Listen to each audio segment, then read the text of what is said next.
I'm Dr. Joel. I am a doctor, but not that kind of doctor. That's my catchphrase here on TikTok. I do have a PhD in organizational leadership, so I'm like a legit doctor, but I'm not what most people think of. And I've been on TikTok since I think I created my account in mid-December, but I really got going in January. And I did that whole mass following thing. I did all of that, and then I met incredible, engaging people. And the way this whole night came about is because I went live twice a day for like 11 days in a row, and I was toast.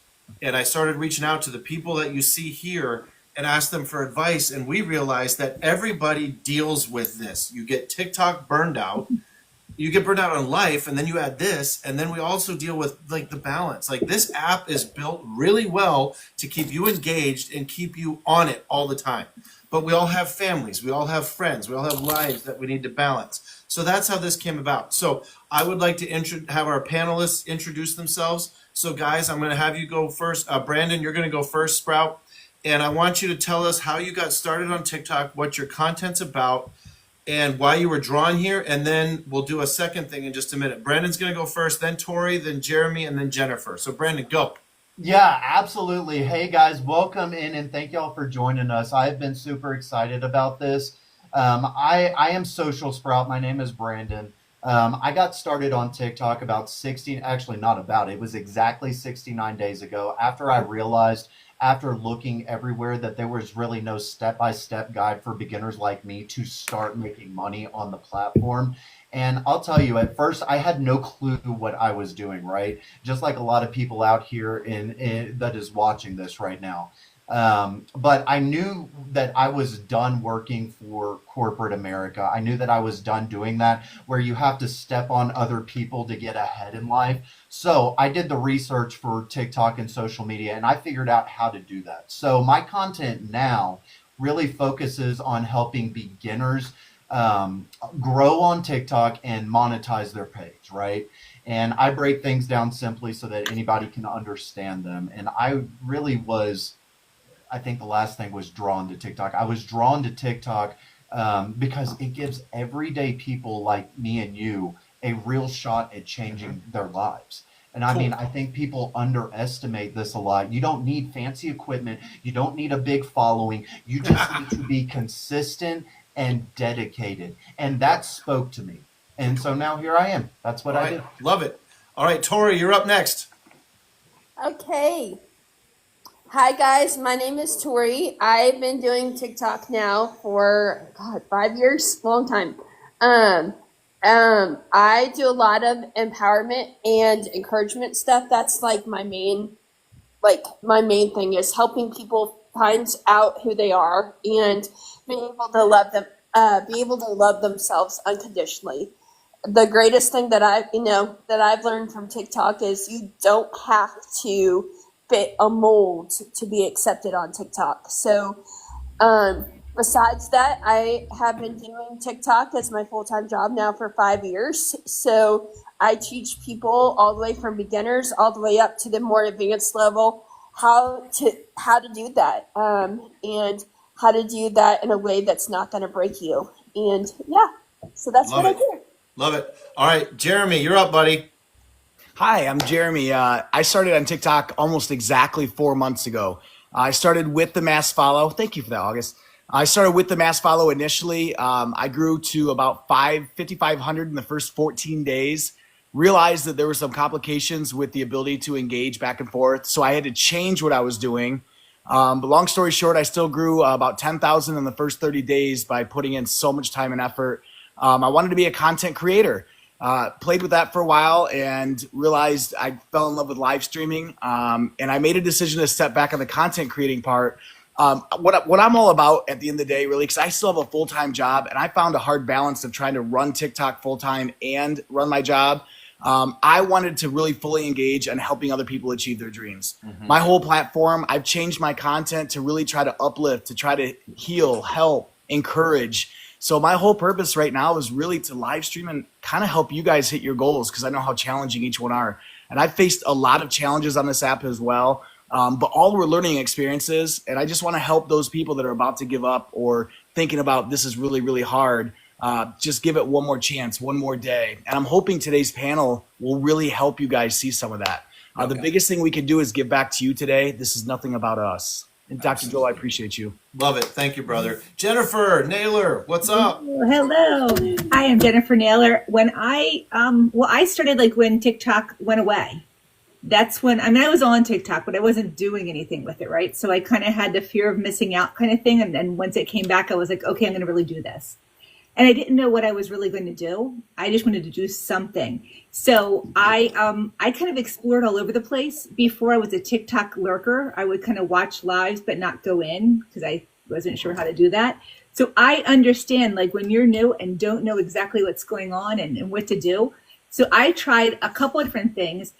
I've learned that I have to focus. So right now I'm focusing on TikTok Shop because I was all over the place for a while. And I'm learning how to focus. But what I love, and I am a humanist, so what Jeremy said resonated with my heart because I love to see people build and grow and like achieve their dreams. That like makes me so happy. There's nothing that makes me like happier than to see somebody with that big smile that they accomplished what they wanted, right? Awesome. So I love engaging with you all. I love you guys hitting goals. I love like, that just makes me so happy. So that's why I'm here and that's kind of my journey. Yep, love it. So I want each of you to think of one word that describes your TikTok life right now and why. And while you're thinking about that, I'm going to update our audience a little bit about some things. So we have several people in the conversation right now. We can't pin comments and we can't do things, but we're going to have times throughout the night where we will get your questions that you want answered. So we've got Cody from God's Gifts. We've got Jenny J, Kathy Seaton, LJ, Moss Boss, Tommy, our Primetime, and Vanessa are watching the chat, and they're going to be texting me your questions. So as we get through each section, we'll get to your questions. If we don't get to your question, I want you to direct message me at some point with your question, and we will come up with a response to your question to help you out. Our goal is to serve you. We have all been through this, and we're just sharing what we've done with. Okay, so guys, here's your one word. Brandon, what do you got? Yeah, I think for me it would be purpose, right? Like my content, everything that I do in my content has a core mission, and that is to help other people, and that is my purpose on here. And so I think that purpose drives everything I do as a creator. Awesome. Okay, Tori. My one word for TikTok right now is rewarding. I have a very international platform right now. Yes, we you have do. hit 45 different countries with my platform, which is pretty remarkable. And we are able to help people all around the world connect with each other and empower each other while we're doing that. Awesome. Jeremy, one word. Inspire. Yes. My word is inspire, as simple as that. We are all on this platform for a different reason. Some of you want to be a content creator. Some want to be TikTok Shop affiliate, live stream, Amazon influencer, just for fun. Whatever it is, I want to inspire you to reach out for those dreams because it's easy to look at this and say, I think I can do it, maybe later down the road, or it's too hard. I want to inspire you to achieve what you want on this platform, not what I want, not what anyone else wants, but what you want. And I hope my messages hopefully inspire you to continue to take that one more leap of faith. You can do this. Love it, love it, love it. Jennifer. I guess for me, it might be transformation because I'm trying to figure things out and clarify things. But this platform allows us to transform our lives. It allows us to transform like who we are. And it also, one of the things I've kind of had as a mantra is doing hard things. Okay, because what we want is always on the other side of doing hard things. So being uncomfortable until you're comfortable. Everybody who's gone live, everybody who's done video, it's uncomfortable.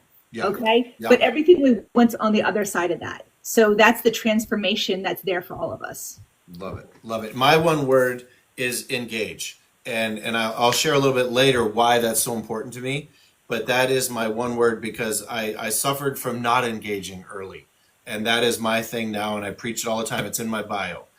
So I love that. Okay, again, everybody in the chat down there, we are not ignoring you, but we do have a plan that we're going to go through. We have people watching the chat who are going to be texting me the questions you are asking.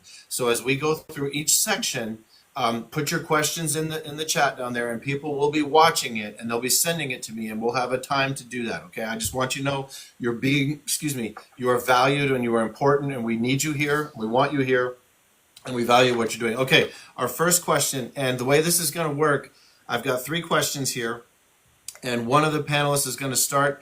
Brandon's going to be on the ready to jump in with anything after this. This first question is for Jennifer. All right.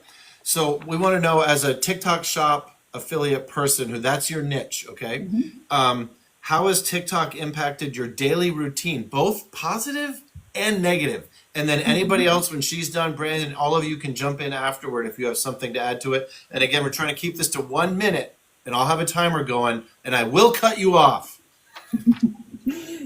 Positive is I've met all of you. Okay, all the people that are on the panel, all the people on the call. I've met incredible people, and learn new ways of making money and of doing things and of learning how to be comfortable being uncomfortable. Negatively, it's designed to eat your time away from your family, to eat up your life. It's programmed that way, so it's really hard to put down.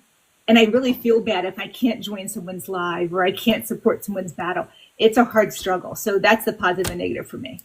Okay. Brandon, follow up, anybody? Yeah, I would say just for me, I mean, the thing with TikTok is it has added so much structure and drive to my days, just being able to create for everybody. But on the flip side of that coin, because everything is a double-edged sword, right? On the flip side of that, it also makes it really hard to clock out and like disconnect. Even though it has added so much structure, and I think we're going to go over all of these things as we go on. But yeah, for me, that's my positive and negatives on it. All righty, Jeremy, Tori, anything?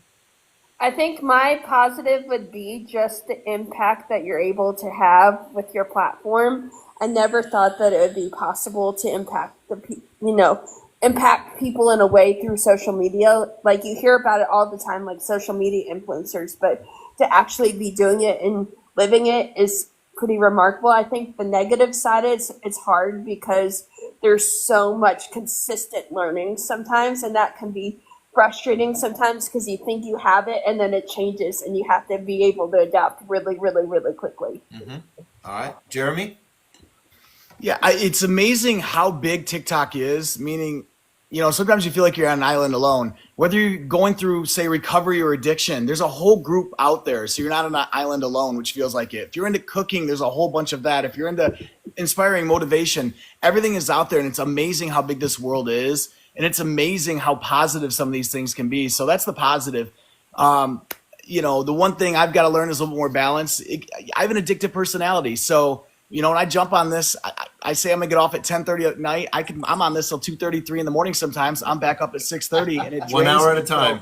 Yeah, 1 hour at a time. But even I found myself where it's like the more I'm on this, I feel energized and I love it. But it's also taking from something, whether it's taken from work or family or my play, whatever it is. So it's the negative is if you don't get it under control, if you don't balance it, it's gonna balance you. So. And we're going to talk about that today as we talk about burnout and other things like that. Sure, so the negative is only if you let it take over you. So, that's great. But there's, Yeah, cool. Alrighty. Tori, this next one is coming to you first, okay? Okay. So can you share a moment when you hit burnout and what were your warning signs?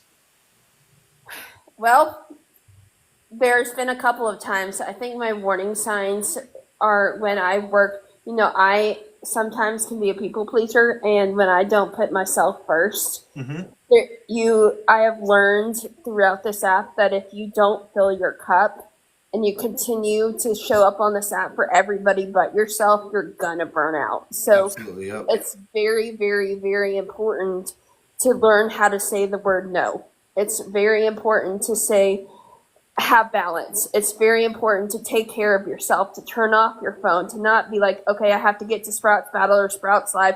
I have to say, stop, I'm going for a walk, I'm going to church, I'm going to my family's picnic, and that's okay. And Sprout's still going to be my friend at the end of the day. That's so true. That's so true. Before we open it up real quick, we do have a couple questions. I just want people to know we're getting them, and we will get to you. So anybody have a response to what Tori just offered there about burnout and what it feels like and what warned you? Yeah. Jennifer. Yeah, I mean, today I don't know if I have addictive personality tendencies like that, but I can be a workaholic. So even before this live, I was like, I can get one more video done. So like I can have it, and it's like that, like pushing to the edge and not sometimes knowing how to step away.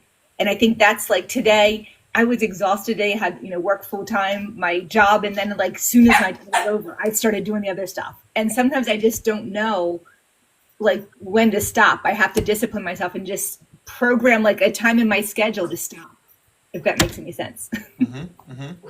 So even today I was just, every single second. Cool. Anybody else? Anything? Yeah, I can. Jeremy, you go first. Sorry if I interrupted. I apologize for that. Okay. When talk about burnout or anxiety and all that good stuff. So I started January 17th. My first experience was March 5th. So what is that? I don't know what it is. Almost 2 months. And so the anxious or burnout, whatever it was the first time I had gotten rejection or in a live stream, I got kind of smashed a bit. It was a negative review. And so all of a sudden it's like, I'm burned out. I quit. I put all this work into it. And the biggest thing I had to like come to grips with is I had to reconnect with my purpose and why I'm doing what I'm doing. If you don't have clarity, if you don't have direction, if you don't know kind of what you're doing or what the meaning is behind what you're trying to get out, all of a sudden you start to lose control over it. And once again, okay, so I got negative feedback. And so I'm getting burned out because I'm not pleasing everyone. But then I had to get back to what is my purpose on here? What am I trying to accomplish? What am I trying to give or give back? So that started to unburn me a bit, and I got remotivated and more drive from that. Yep. Okay. Sprout? Yeah, I was just gonna say I feel the exact same thing like what Jeremy was saying. I remember when I signed my very first brand deal on here, and someone messaged me and they said, "You're a sellout. You're a sellout because you told everybody you were just going to help them, and but my goal was to monetize." And I remember taking that so personally that I didn't know it's almost like that excitement turned into pressure. And that's when I knew, okay, hold on a minute. I need to start reframing and thinking about putting in breaks and thinking about my mental health more than anything. When that excitement turns to pressure, that's when I knew I hit. That's when I knew I hit that burnout. And those negative comments can get you. They really can. Yeah, for sure. Okay, we're going to go into the next question. Jeremy, you're going to take the lead on this one in just a minute. But wanted to remind people, there's other people out there who can come and go. If you know some people who you've heard about being burned out, share this out with them and let's get them in here. So Jeremy, here's your question. How do you separate, and I've heard you talk about this, how do you separate your self-worth from your metrics and your analytics? The follower count, views, likes, things like that. And love to hear your thoughts. I think in Social Sprout, I've learned a lot from you. I think analytics are highly important and critical. However, it's not the tall tale story. The pressure of it, I've had a lot of abuse through my life with alopecia and all that, and I had to look in the mirror and figure out what I was worth to myself. That's the biggest thing I want you guys to take, because you're going to have bad days, you're going to have negative feedback, you're going to have stuff slammed in your face. But you have to believe in yourself at all costs. Repeat the question real quick, because I had a point. How do you separate your self-worth from your metrics? So once you believe in yourself, and that's the most critical thing, you have to be okay with rejection. It happens. But now back to the metrics, I don't focus on the most amount of post views. And here's the biggest reason why. Everyone's talking about, I need post views. Well, unless you're a content creator with 100,000 post views in 30 days, you're not being monetized on your content anyways. So what's it matter if you have 50 views or 2,000 views? Yep. If you have 2,000 views but only 2 comments and you're not gaining connections, versus maybe Tori had 100 views, but she met 50 comments and 9 friends, and it impacted someone. So I want people to focus on not so much the post views as you are what that message is getting across and the feedback from it. And then if you're getting extremely low post views, you have to find out, are you established, when you make this content, what are you fixing? What are you helping? If you're having fun, it's going to be a special audience that gets that. But unless you're providing something that someone needs and wants, you're going to have lower post views at first. So it's the ability to engage, like we talked about, so people are coming to you, but really focus more on what is your purpose? What are you trying to deliver out in the world? It will get there. Don't focus on how do I get more post views. Love it. Love it. Anybody in the panel got a thought to add to that? Tori, you're up. I would say the greatest thing that I've learned about analytics is your numbers don't mean whether you have big numbers or small numbers, that doesn't determine your worth. I always remember my most special day on TikTok. It was before I even had 10,000 followers. I was able to finish, I can average anywhere from 20 to 30 people in my room at a time, but I was able to finish top 15 in entire America. That's 750,000 diamonds in one day.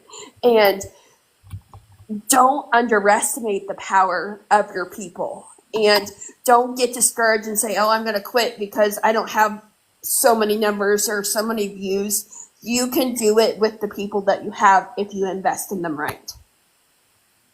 Anybody else? Jennifer.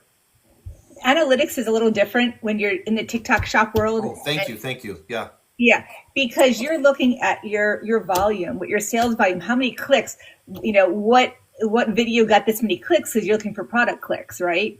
But it's really easy to get this analysis paralysis where you're looking, you're like, why didn't this one work? And I worked really hard on this, and this person, is doing so much better. Like, you just have this comparison all the time. And so it's always trying to get better at it. But sometimes those comparisons and those analytics can really get to you, and you have to balance it. And it's kind of a little bit more lonely when you're doing TikTok shop, which is why I pop in the lives, because you're not doing as much engagement because you have to focus on those videos. So I want to balance it out more, but I have to build one thing before I can do something else. But, so those analytics really rule your life, and trying not to check in the middle of the day and check on those analytics and stuff. And I think those things are one of the challenges in the shop. It can be very rewarding, but you have to not constantly be checking and criticizing yourself or, comparing yourself. Love it. Sprout, you got anything, bud? Yeah, I am so with you on that because, guys, y'all know me. I am an analytics. I am a numbers guy. That is what I look at day in and day out. And the biggest thing for me is that I have to remind myself that impact is greater than analytics. And so it's not just about who I'm helping. I mean, it's not just about how many people I'm helping. It is about who I'm helping. And like Jeremy said, coming back to your why. Why did you start doing this? And for us content creators out there, especially I know Tori and I, me and you are full time out there. For us, it is super important. And if you are out there trying to make this your full-time job or your full-time gig, you want this to, catapult you into new realms and stuff, just remember why you started, because there's going to come a time where that pressure is going to be heavy on you, and that's what grounds you back. Like Jeremy said, just remember why you started. Did anybody else just catch Sprout recreating his T-shirt right there in that moment? He absolutely just did it. I love it. Hey, Cringe City shirts. I don't know if you're in here, brother, but I got you. Sorry, Hey, Dr. Joel, can I say one thing? What's that? Yeah. I want to say something real quick. I love the word impact you used.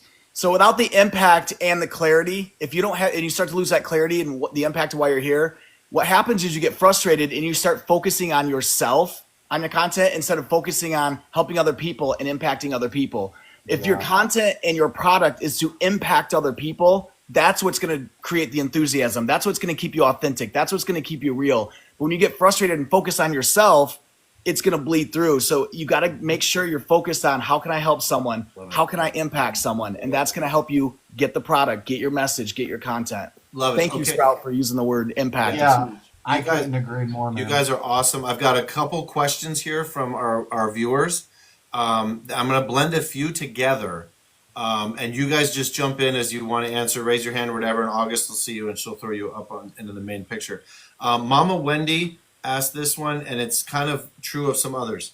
She wants to grow, but really isn't, and she's concerned if it's her engagement.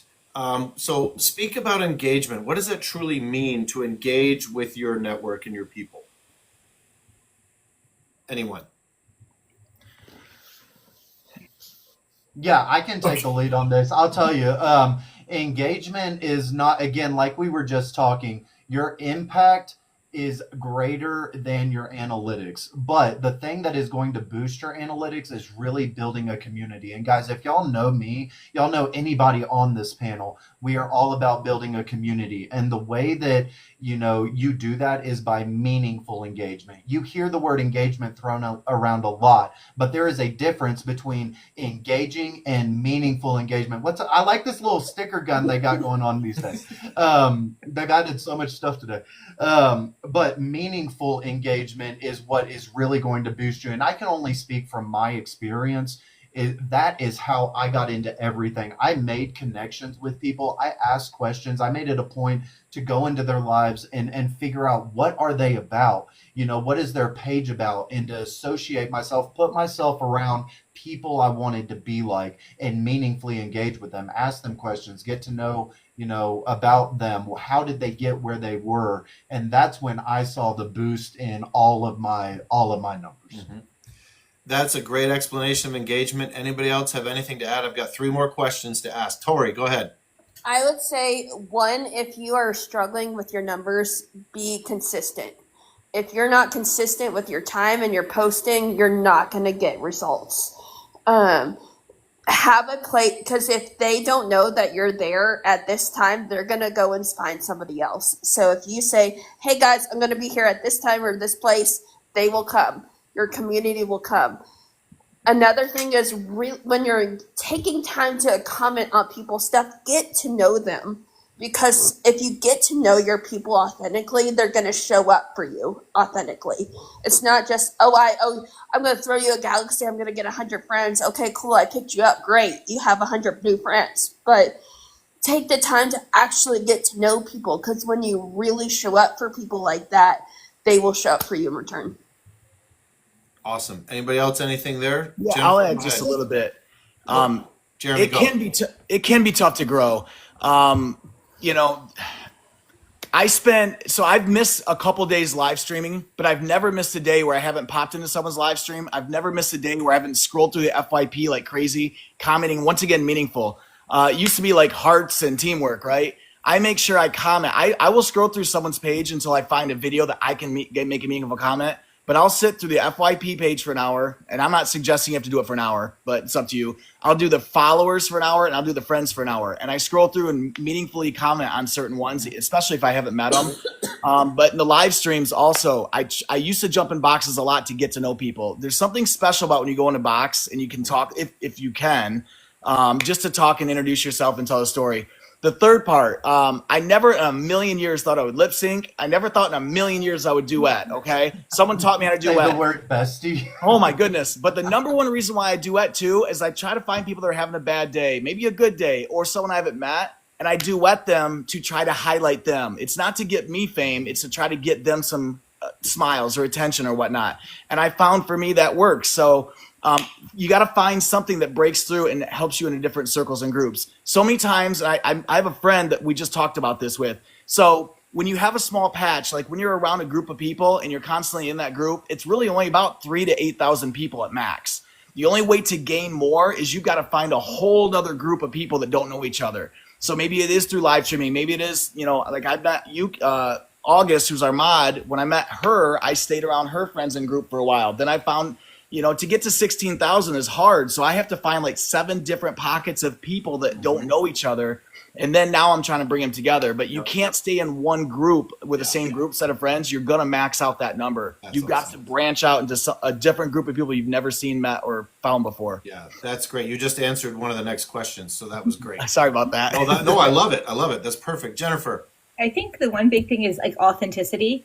So, and being vulnerable. So this is one of the things about this app is you can be vulnerable here. People are a little bit more raw than they are anywhere else, right? So bring yourself. And I've done things where I'll pop in lives of people I don't know, but who are new live hosts, right? And they're kind of sitting in the room all lonely and stuff. And if you can throw them a few gifts and talk to them for a little while, you have a new friend, right? Yeah. And as they grow, they're going to bring you new friends.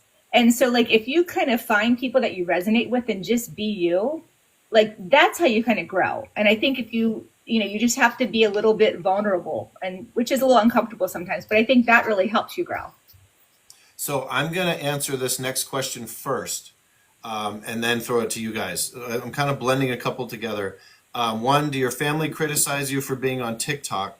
And I've never had people come into my live besides personal friends. And Jeremy, you just kind of addressed that a little bit.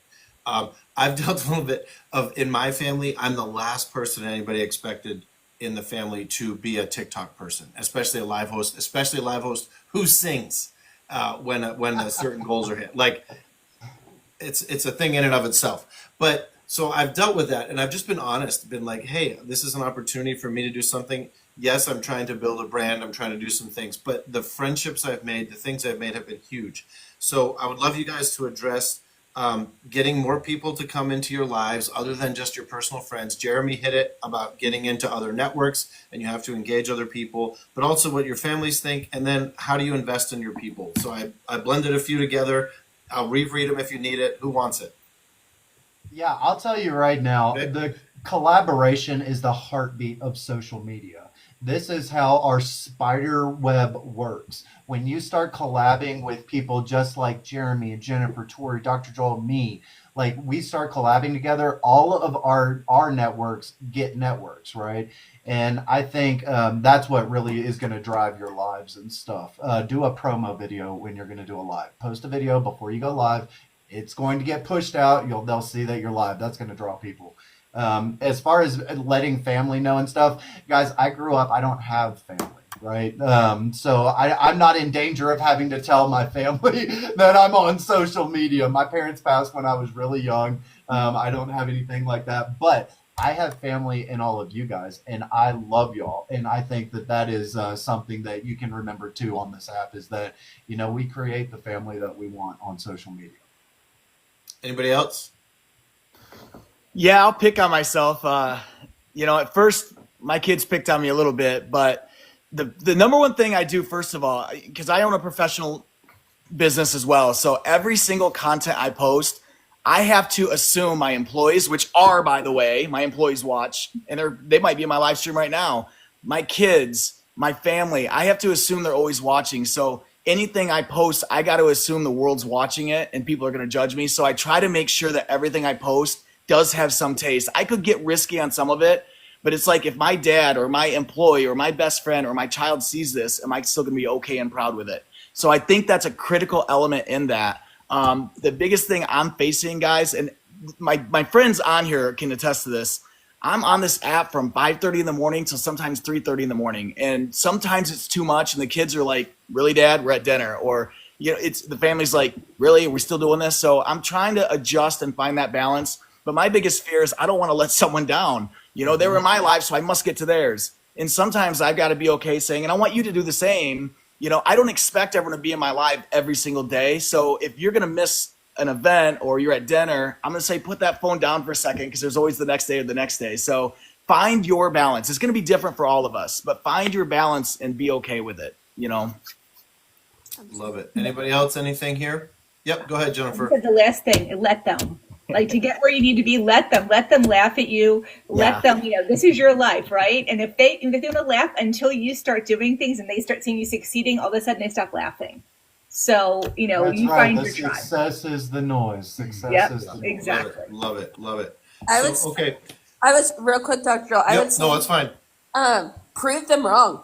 If they doubt you, prove them wrong. Show them how successful you can be. Show them that you can monetize. Show them that you are making a difference. Prove them wrong. Start today. Show them results. Be like, look at what is happening.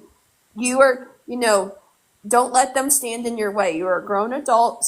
You can make your own decisions at the end of the day. Prove them wrong. Love it. Love it. Hey, guys, you guys in the chat, you guys are amazing. I'm catching glimpses of you as we go. Funny story. I have a daughter who's 26, and she's a social media generator and content creator for the company she works for. And when she started hearing what I was now doing, she's like, this is really embarrassing that my 54-year-old dad's better on TikTok than I am. All about the community, baby. That's right. Yeah. Okay. Moving to another section now. We're going to talk about some things very specific to how TikTok works. So more than just the generalization of burnout and things like that. Jennifer, I'm going to ask you to be prepared to follow up on these, Brandon, you've got the first question. Jeremy, the second. Tori, the first. You'll be the first answerer. So this is to Brandon. So, okay. Brandon, how do you manage the pressure to stay relevant and produce consistently in TikTok's always-on culture? Yeah. Yeah. TikTok has a You have 1 minute, by the way. I think Tori said it best the other day when I was in her live. It is 24/7. TikTok is New York City. It's the site that never sleeps, right? And so I think we all feel this pressure to perform, and it gets to be a lot sometimes, right? And I think that the always on culture makes you feel like if you miss a day, then you're going to fall off. And that's just been my experience in that. But what I have learned to do is just let go of that mindset, let go of the mindset, and focus on showing up when it feels real. And I think that is the thing, is like when it's not forced, because relevance comes from being real with people. And I had to learn that from pretty much day one, when I recognized, because I got in on this platform after all of like the follow trends and all that stuff. And the one thing that I recognized instantly was it is about being authentic and being real. TikTok is the place that you come to be real. It is where we want to see people just like us overcome things. IG is for that picture polished, perfect post of someone in the Maldives on their sailboat. TikTok is not that platform. TikTok's not that platform. And so, I mean, I think just that, especially like if you go viral, I think there's just this unspoken expectation that you have to top it, right?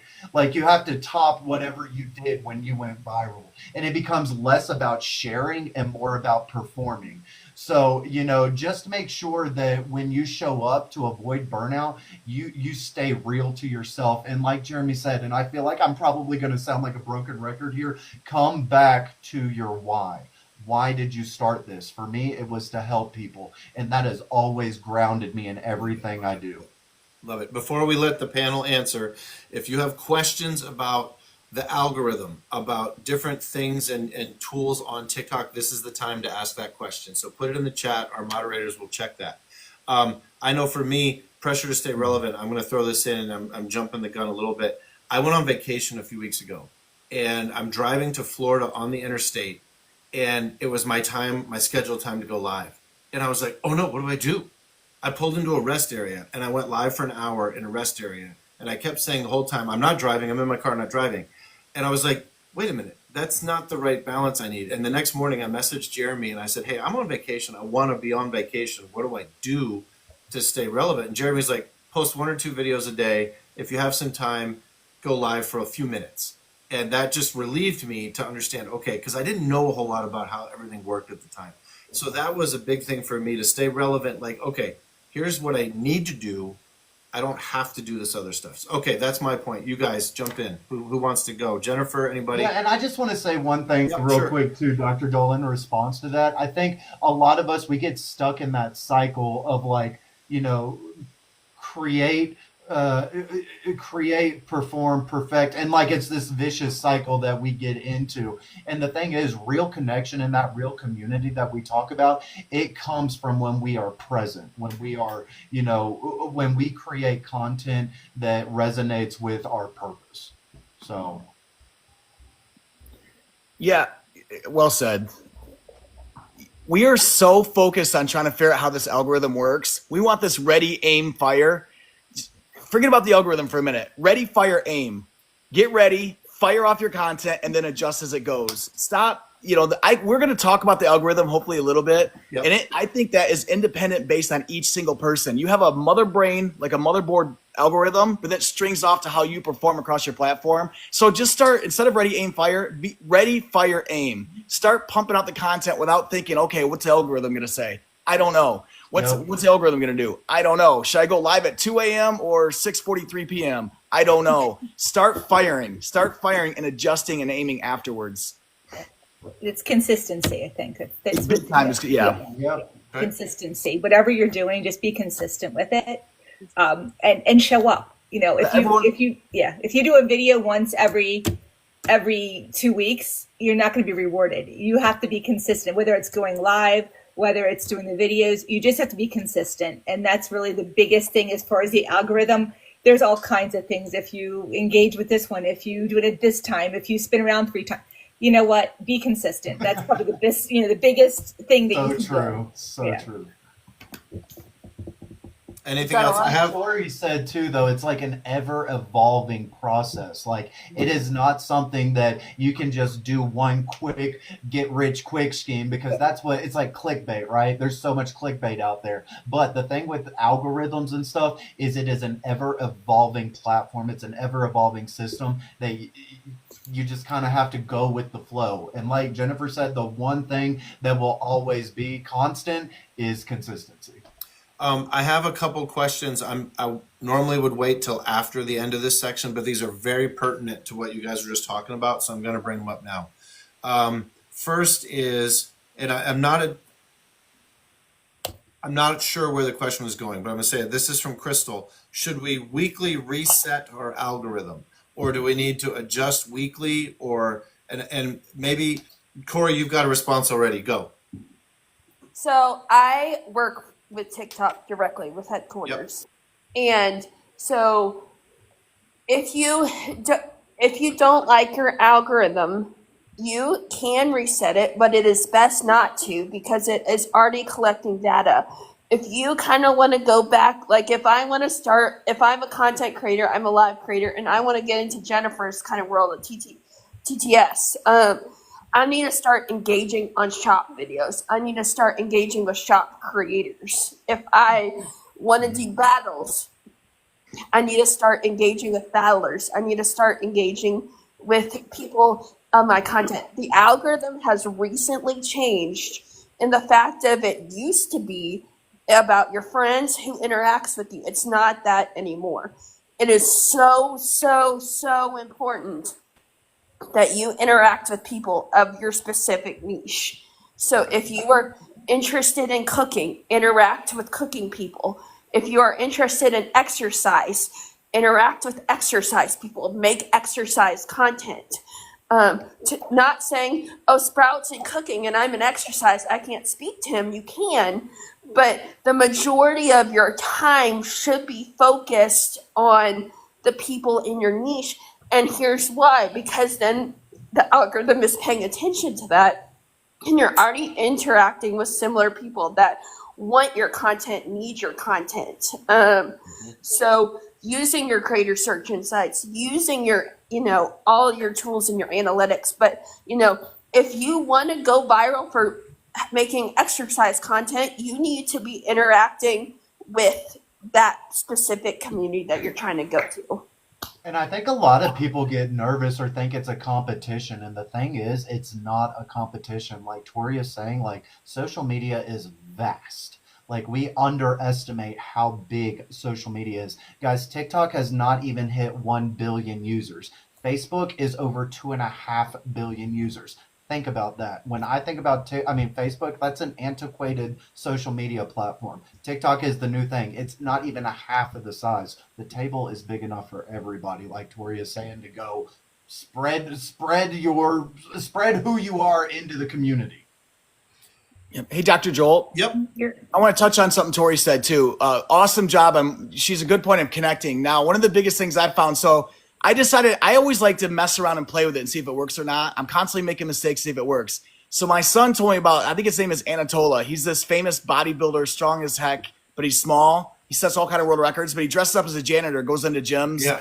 And okay, so you know him, right? Yeah. So I decided to search for him. And then I started liking a few of his videos. And now every morning they come up and I'm purposely liking all of his videos to come up and see what will happen. Now I'm getting more weightlifting. Now I've got a flexible guy that bends sideways in gyms. Now I got another gym. So you can actually start to reset your algorithm by simply, when she says find people, the number one tool you have is the search bar. So let's say you want to start getting the food industry or the weightlifting industry or TikTok shop affiliate. The more you search in that search bar what it is you want to do or what you want to become or what your algorithm wants to be, you need to start searching that a lot. Because you have to remember, it's not a human being behind the keyboard saying, Crystal just typed in this. It's an AI platform that you're inputting. You're teaching AI what it is you want to do and who you want to be. So the more you search in that bar, and then when you do see those videos of the how-tos or the TikTok shop affiliates, start liking it, start commenting on it, and you'll start seeing that more and more. Then you'll get those groups of people that are into that same thing.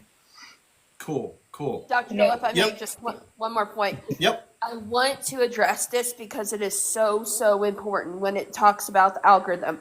The algorithm point system is from AI, but that is not TikTok. It is so important when you search things on Chat GPT or other AI platforms to make sure it corresponds with TikTok's policies. Oh yeah, yeah. So, It's user inputted info. so if like a lot of people say this is the correct way to engage, this is the correct way to engage, AI gathers that and said this is the right way to engage. That is not necessarily TikTok's official policy.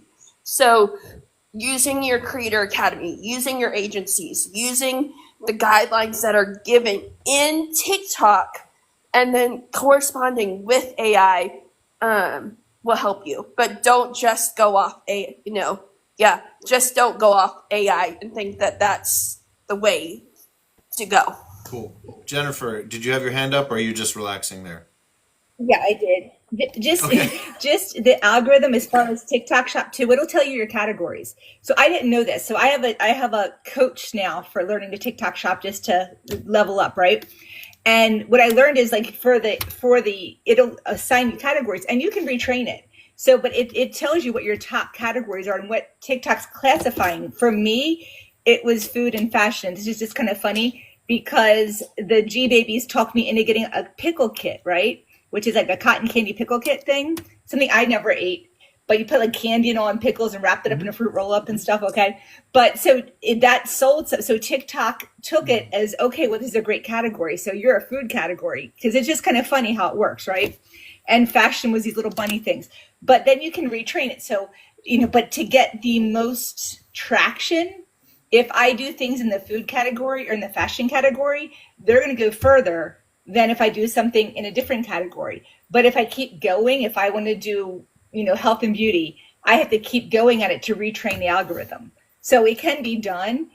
I did duets though. I was doing TikTok Shop and I started doing some of those duets. TikTok hated it. And then they wouldn't push my shop stuff out either because they're like, what are you trying to be? So that's kind of the thing, is just consistency. Once in a while, throw in something that's not a big deal. But if you're doing TikTok Shop and then you do 5 duets in a row, TikTok's like, huh? Huh.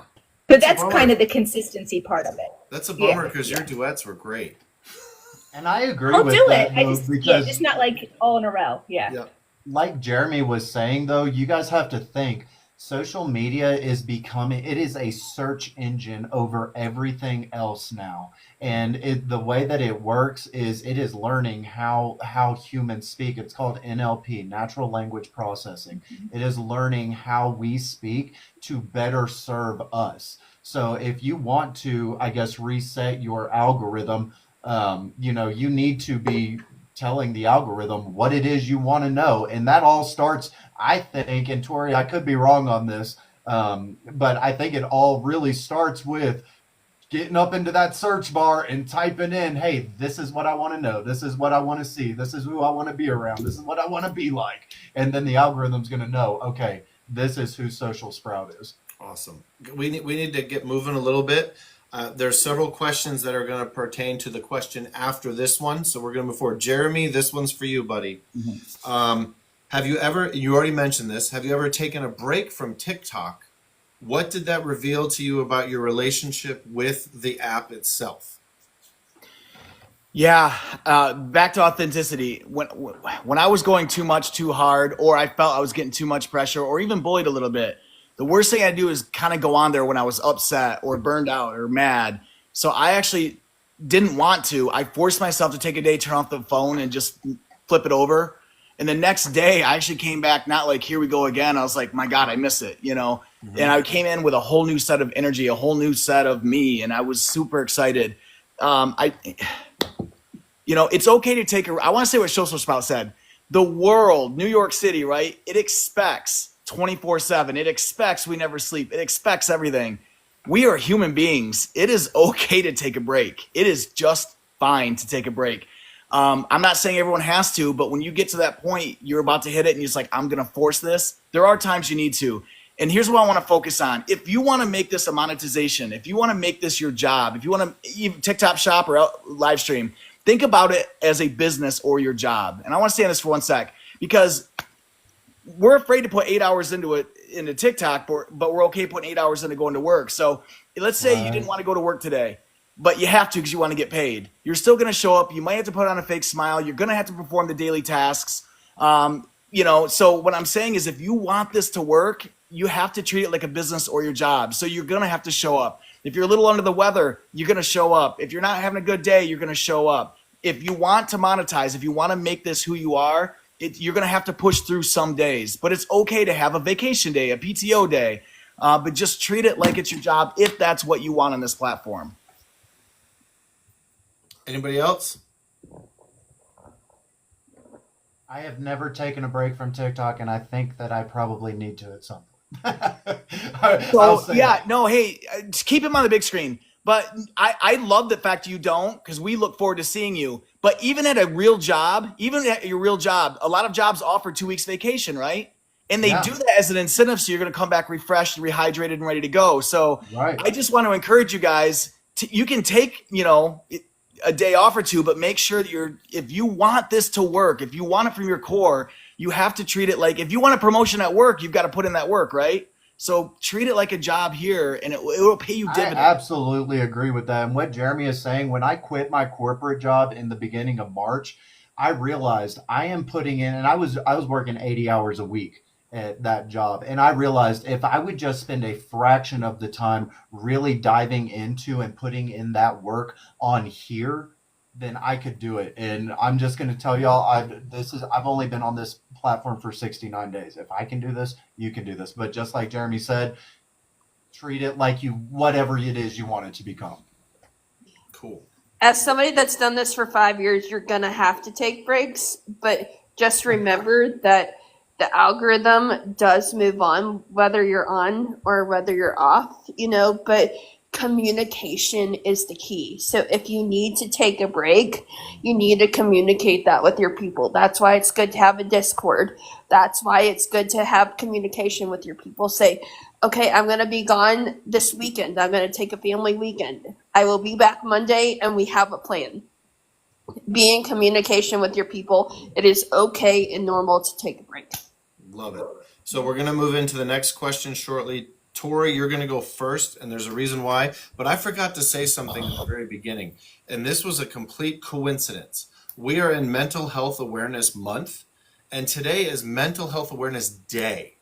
And whether you believe in divine intervention or coincidence or whatever it is, I don't think it's a mistake we're doing this today. I think it worked out really perfectly for this topic to be addressed today, because a lot of this is simply put mental health. Like, you push yourself too hard, too far, too much, and you're going to burn out and you're going to struggle. And the things we're talking about are also going to carry over to your real life, the non-TikTok life, because maybe this is your real life if it's your job. So Tori, this question is for you. And if you don't know this, Tori is full-time on TikTok. She runs her own agency. And we'll have some time later. Maybe she could share about that. But everybody else get ready. And then we have questions that pertain to this question. How do you manage the algorithm's unpredictability? You already alluded to it, without becoming emotionally overwhelmed. Be adaptable. I think that's the thing, is you cannot get comfortable on this app. You have to be able to be adaptable. You have to be able to think on your feet. You have to be willing to try new things. I know it's scary to try new things, but you have to. Don't be afraid to flop either on this app. If you are trying, that is what's important. If it doesn't go viral the first time, try again tomorrow. Show up again tomorrow. Try a different way. Not every single video, not every single live is going to be your best, and that's okay. And learning with that, that has helped me understand that, yes, the algorithm is constantly changing. It's good. I'm going to constantly have to adapt. I'm not going to be 100% every single day, and that's okay. But I'm going to try my best. And if it doesn't go good today, guess what? We have tomorrow to try again with. So cool. Anybody? Yeah. Jeremy, go ahead. Yeah, I want to touch on, don't be afraid to look in the mirror. Sometimes we are our worst own enemy. And, I say love always wins. I'm in 30 live streams every single day. I scroll through at least 50. Sometimes I don't jump into them, but I've stopped in some where I've seen arguments with the host and someone in the basement trying to block him and look at this idiot down here saying this or look at. And so my point is, do not match energy on a negative level. Sometimes you can have a good message, but someone hears you wrong at the wrong time. Someone's always listening. So I'm going to tell you right now, love always wins. I'm going to stick on this. I have been beat up, spit out, and chewed out, okay? And every time I've made my mistakes at the beginning, but I said, you know what? If I see someone down at the bottom, I might even chuckle and say, hey, and block them. But what you don't want to do is retaliate back. You do not want to retaliate. You do not want to get angry. You do not want to fire negative. Love always wins. The more love you get, it's going to hurt a little bit on the negative, but people are going to watch how you respond to that negative. It's not the negative that hit you, it's how you respond to it. So when things start happening in your live stream, negative comments in your post, it's how you respond that's going to attract people. So please just make sure no matter what you do, have that mindset, love always wins. So if you get hit low, don't hit lower.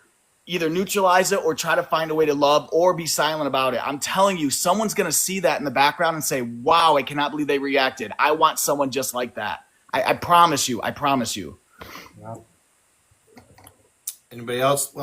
While they're waiting, we have a few questions that have been asked about agencies. We are going to address that later. Yeah. So we will talk about that later. So those of you who asked that question. Anybody else on the Yeah, I would just touch on algorithm. what Jeremy is saying about the negative stuff. Guys, if you don't know this about algorithms, there's a thing called sentiment analysis, and it detects emotion in your content, in your live. It is reading my face right now, our facial expressions, our emotions, every single thing.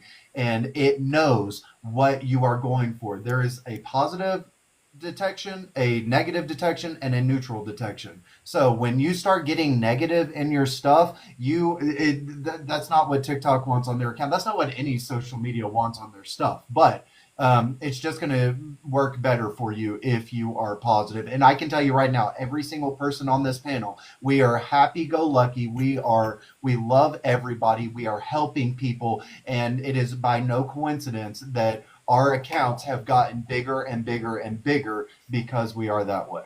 So Cool. Jennifer, you got something, or should I ask one of the questions now? Go ahead, keep on going. I want to. Okay, all right. Kind of blending a couple together. This one's going to stand alone, though. Is deleting content from your account good or bad? Was it good or Tori. bad content? No. This is from Don't Stacy M. delete your content. It What? hurts you. It will hurt you. It will Okay. hurt you. It will hurt you. It will hurt you. I don't care if it has 2 views, 10 views, 15 views. TikTok, because how it works, whether it's a great video or a bad video, TikTok already calculates that into your percentage of your overall analytics. So if you delete your video, it basically messes up the calculations that were already done. Okay. 2 things that you can do if your videos are struggling. Number 1, set it for 24 hours to friends only. And give your friends time to engage with it. And if it's still not doing good, you have to remember that the algorithm sometimes takes 2 weeks to a month to fully push out your video. I've had videos that have been stuck at 100, and 2 months later they're at 3,000. So give it time to breathe. If it's so horrible that you cannot stand it, set it to only you. Don't delete it. It will mess up your likes. Okay. Actually, you just addressed something somebody asked about addressing it to only you, so that's very good.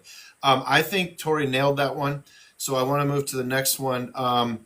This one is, oh goodness, where'd it go? Too many questions. Okay, Jeremy or Brandon, probably this one. When to go live and how long? Social Sprout, I'll let you go because I'm not going to be a hero on the textbook. I mean, I'm going to tell you this. I think it's going to be a little bit different from everybody, but because we're talking about burnout and balance, this is going to be what makes you comfortable. Again, like what I said earlier is, you don't want to exhaust yourself because like everyone is saying, when you are exhausted or when you're forcing something, everyone in your audience can see that, right? So if you are getting to the point where you are breaking or you are, oh man, I just can't stay on live any longer, it's okay. Jump off of it. And I'm going to tell you right now, I know this is really hard when your live gets up to 135 people and you're like, oh, I don't want to get off now because TikTok is pushing me out and the analytics are coming and everything is hitting. But here is the thing. If you push yourself to the point of exhaustion, you are going to burn out. And whether that 135 people in your room, that 550 people in your room really helped you out that day or not, won't matter if you don't show up the next 5 days because you burned yourself out. And so that consistency is what is going to keep you in the game long term. As far as the time goes on that, I would just say I base it on my analytics. I don't know how anybody else does that. I just look at what my people in my audience when they want to go online, when they're online looking at me. So I don't know. Maybe somebody has a better answer for that. Anybody Dr. wanna Joel? add to that? Go ahead, Jeremy. Okay, so there's a couple different audiences out there. So first of all, like how I've treated it, I've got a full-time job. I got kids, I got everything going on, and I'm in live stream. So I'm one of the few that just pop up randomly. And here's how I make it work. I go back to I'm going to pretend, imagine a car salesman. When they start out on the floor, they have to hustle and bustle and work and grind, and they're meeting people. When they're 20 years in the business, they sit behind their desk and they know those people, because I'm taking such good care of them, are going to come back to them. So if you can grind for a while, you can have a core set of people that are going to come and see you because it's all about your authenticity and what are you providing for them. Now, I learned this from, I don't mind calling out Always Smiles as a good friend. I find other live stream hosts, and all day long, I don't try to guess and invent the wheel. I'm reaching out to people every day saying, how did you see this? What do you think that's about? One of the most common similarities I've seen, because I'm in live stream host, I'm like, how did I have 200 people in the room?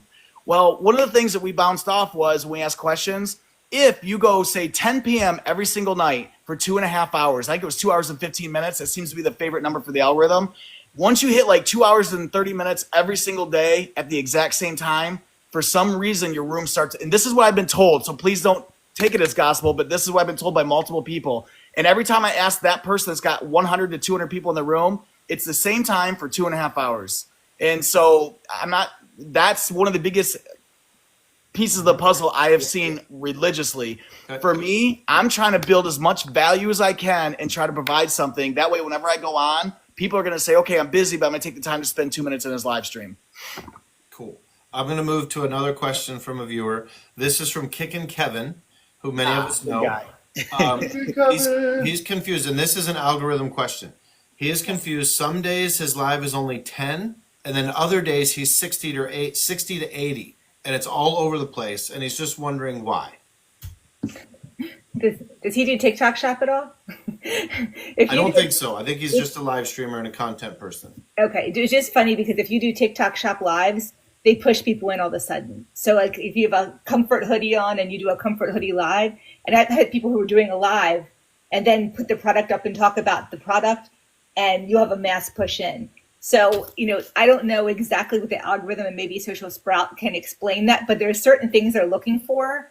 So products or something I guess that monetizes, they'll push it in. Or maybe there's a certain topic they're pushing people in for. I'm not really sure. So maybe. Right. Hey, I'm going to say this. I'm going to challenge Social Sprout because I've been seeing and hearing things. He talked about, I'm going to screw this up, LPN or whatever that was. So I've had different, I know I messed up. I'm going to tee you up for you. Yes. But so I've had situations where if I'm outside and there's trees in the background, or I'm down in my basement, or I'm smiling versus frowning, I want him to answer this because he's going to do it better. But what if you start a live stream and maybe there's no music playing, or there is, or you're outside, or you're inside, or you're smiling, or you're frowning, or you're wearing a t-shirt versus a sweatshirt? Social Sprout, would you be willing to enlighten us on maybe some of these factors that maybe it's just a coincidence and maybe that place, time of day, or maybe your actions or your verbiage? Yeah, I mean, I think as far as when it comes to NLP, I mean NLP is just reading what we're saying, how we're saying it. When Okay. it comes to, and Tori, you probably know this a little bit better than I do, but when it comes to your live and stuff like that, the algorithm, I mean, it reads everything, right? Like it's reading your setting and where you're at and all of that stuff. Now, as far as that playing into, are people going to come into your room based on your setting or your appearance and all of that stuff? The only thing that I know is that and guys, everybody in the audience, it's called tap through. It's called a tap through rate. When someone sees you on the FYP and they tap your room and come into it, that's what we call tap through. So when your tap through rate is high, I mean, the only thing that I've been able to attribute that to is when my energy is high, when I am like super engaging with people, when I am throwing out, and I notice a lot when I'm throwing out like keywords like engagement or FYP, like things like that. I notice a spike in viewers. But as far as settings and like what you're wearing and stuff, I can only think that maybe people just find that in that setting more interesting. It's more of a visual hook for people to come into your room, but not 100% sure. Tori might know. Jeremy. And then I'll Tori. say something. I'll give it to you. This will be quick. So it's funny you say that because I'm guilty of this. Believe it or not, even though you may have 10 people in your room, you may have had 80 people look at your room and not tap in. So this goes back to, I see a lot of live stream. This is not picking on anyone. I've been there before. But maybe if you're looking around, looking down, maybe nothing much is going on. You could have had 10 or 15 or 20 people looking at your live stream but never actually tap in.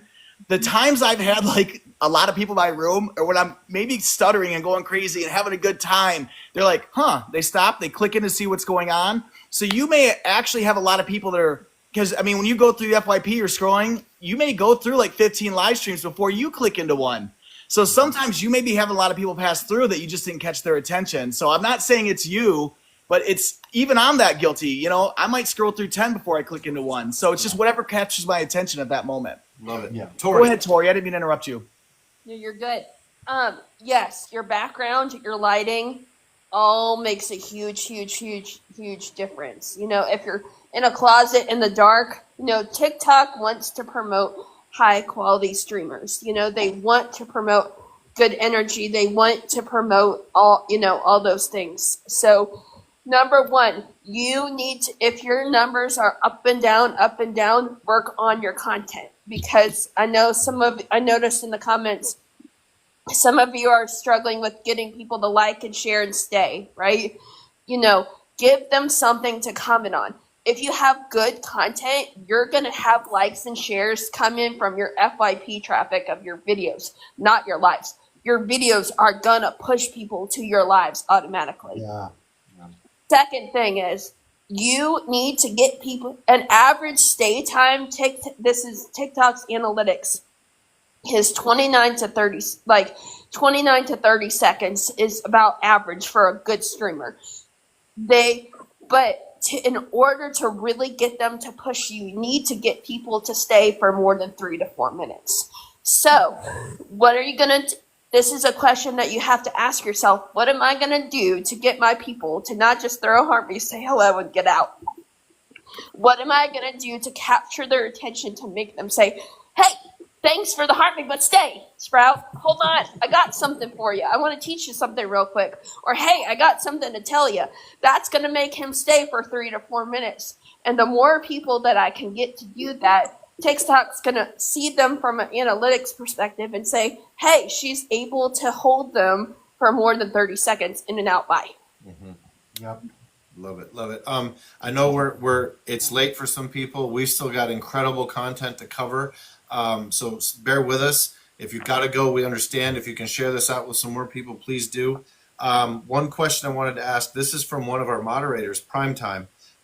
He said, is that when I have a video that shows me working, it doesn't get approved or something because he's mostly golf content? And this had to do with the algorithm. So he's a golf guy, but he does construction work and stuff like that, and he occasionally goes live during the day. I know this a lot because I watch them. So does some of that not get put out because it's different, or does that make sense? I don't know. Consistency is the key. Okay. Yeah, I think Well, and he might be the best kept secret right now too. You know, he might have good content, just hasn't found his right audience. Okay. They haven't found him yet. Okay. could be All with right. that consistency. You want to train your algorithm to know who to put your content in front of, and if he's doing construction but he's putting out some golf stuff, then his algorithm doesn't know yet. Hey, I need to put him in front of the audience that's going to enjoy this content, right? Okay. So that's probably a lot to do with One it. more question here, and then we'll move on. If your room is low, should you tap your own screen to help push it out a little bit? Jeremy shakes his head immediately. No. Tori says no. Okay. Hey, Tori, can you talk about this? And I don't think people in boxes should be tapping too. Is that correct? That is correct. It is officially from TikTok I learned this tonight. that you should, when you are in a box, it hurts the host. It is just like, because you are the mini host. When you are up on the box, you are a mini box toward the host. Do not tap your own screen. Do not have the people in the box tap their own screen. The people in the box's job is to interact with the chat. Okay? Same thing with tappers. TikTok can see if you use a tapper. It's not going to push you out as hard. Use your fingers. Use your fingers. I know it's hard, but use your fingers. And I guess that would kind of be like it looks at it like you're trying to game the system. Is that right? Yep. Yep. Yeah. So All right. Very good. as an agency perspective, we can see on the back end side if you use a tapper or not. So if we can see it, TikTok can see it. Because there's a lot of people talking about that now. Hey, Yeah. Dr. Joel, Yeah. with people that have to leave the room, I've been burning to say this. It's something that the only thing that really matters is making life as pleasant as possible. Life is not easy. Just so those that have to leave, the only thing that really matters is just making your life as pleasant as possible. Love on each other, care for each Amen. other. We don't have time to be mean to each other. If you see it, leave it alone. If someone's being mean, get out of the box. But life is already hard. Just Yep, love, yep. love. I'm telling you, that's my biggest thing that I want to get with you guys. If Love you're it. being bullied, come see me, and we're gonna overwhelm them with love. We're Yep. just gonna overwhelm it. Life is Absolutely. too hard. Absolutely. So I And- just wanted to say that for those that had to go. Perfect. Thank you. And I will have a recording of this, and we'll figure out some way to make it available. Absolutely. Okay. Yes or no question. Do TikTok Shop lives count for your agency live hour requirements? No. No. Okay. Done. Okay. All right. Moving Yeah, on. unless you're with a TikTok Shop agency, there's TikTok Okay. Shop Unless agency. you're in a TikTok shop Okay. agency. All right. If Very you are good. in a live agency, no. But if you are in Very a shop good. agency, yes. All right, we're There's going to no shop ask a driving. couple questions now, very specifically about mental health and how this platform impacts it, good or bad. Jennifer, you're going to go first on this question, and then everybody can jump in. How do you deal with comparison, especially with creators who seem to blow up overnight? I mean, to me, again, because so much of TikTok Shop is always analysis and figuring out why something took off, why something different, like, is it what point of view is, I mean, things like with TikTok Shop, you can have different point of views and where in the funnel it is. And there's so many things that you can get into. And watching others, like if you're doing almost very similar content and they blow up and you don't, and you're sitting there going like, well, why didn't I? And, to me, you just have to reframe it. And you'll get better and figure things out over time, but like you're on the same team. So if you kind of just take the approach of like, this person is not my competitor, this person's like on my team and I can learn from them and maybe we can help each other. And that kind of attitude, is what I've seen some great creators, like people that, had a lot more followers than me. I've mentioned something like on one of their videos and then they comment back and then you start, talking. And you're on the same team. Just like Jeremy said, like we're all in this together. Like we're not competing really. And so you have to reframe because we all have negative self-talk at times, right?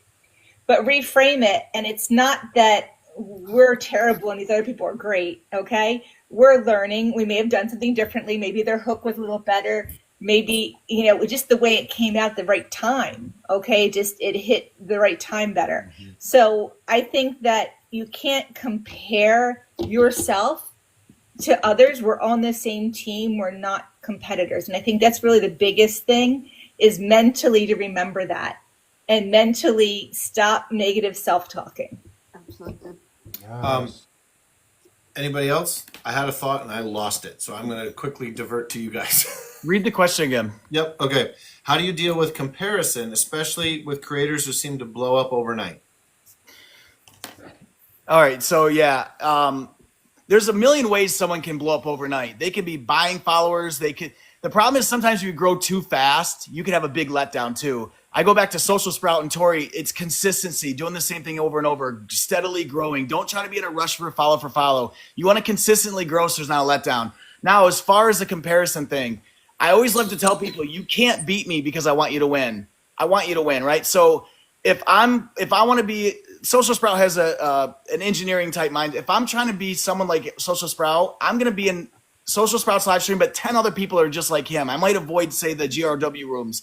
I'm going to find as many people like Social Sprout, and I'm going to study what Social does bad, what he does good. I'm going to move on to the next one that's just like him. What he's doing wrong, but what he's doing really well. And I'm starting to collect all this data. I don't want to copy Social Sprout. I want to take the bullet points that would fit into my personality.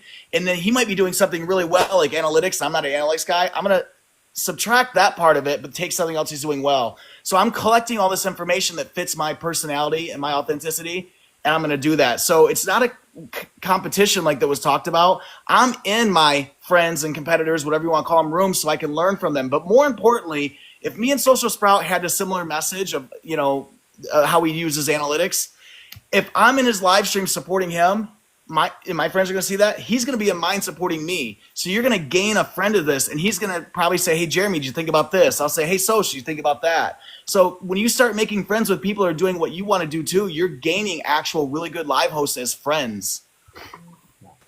Jeremy or Brandon, go ahead. I was going to say, to piggyback off of that, it is so true. It's like that comparison thing that everybody is talking about, that will create burnout quicker than anything else on this platform. And the reason is because we don't start at the top.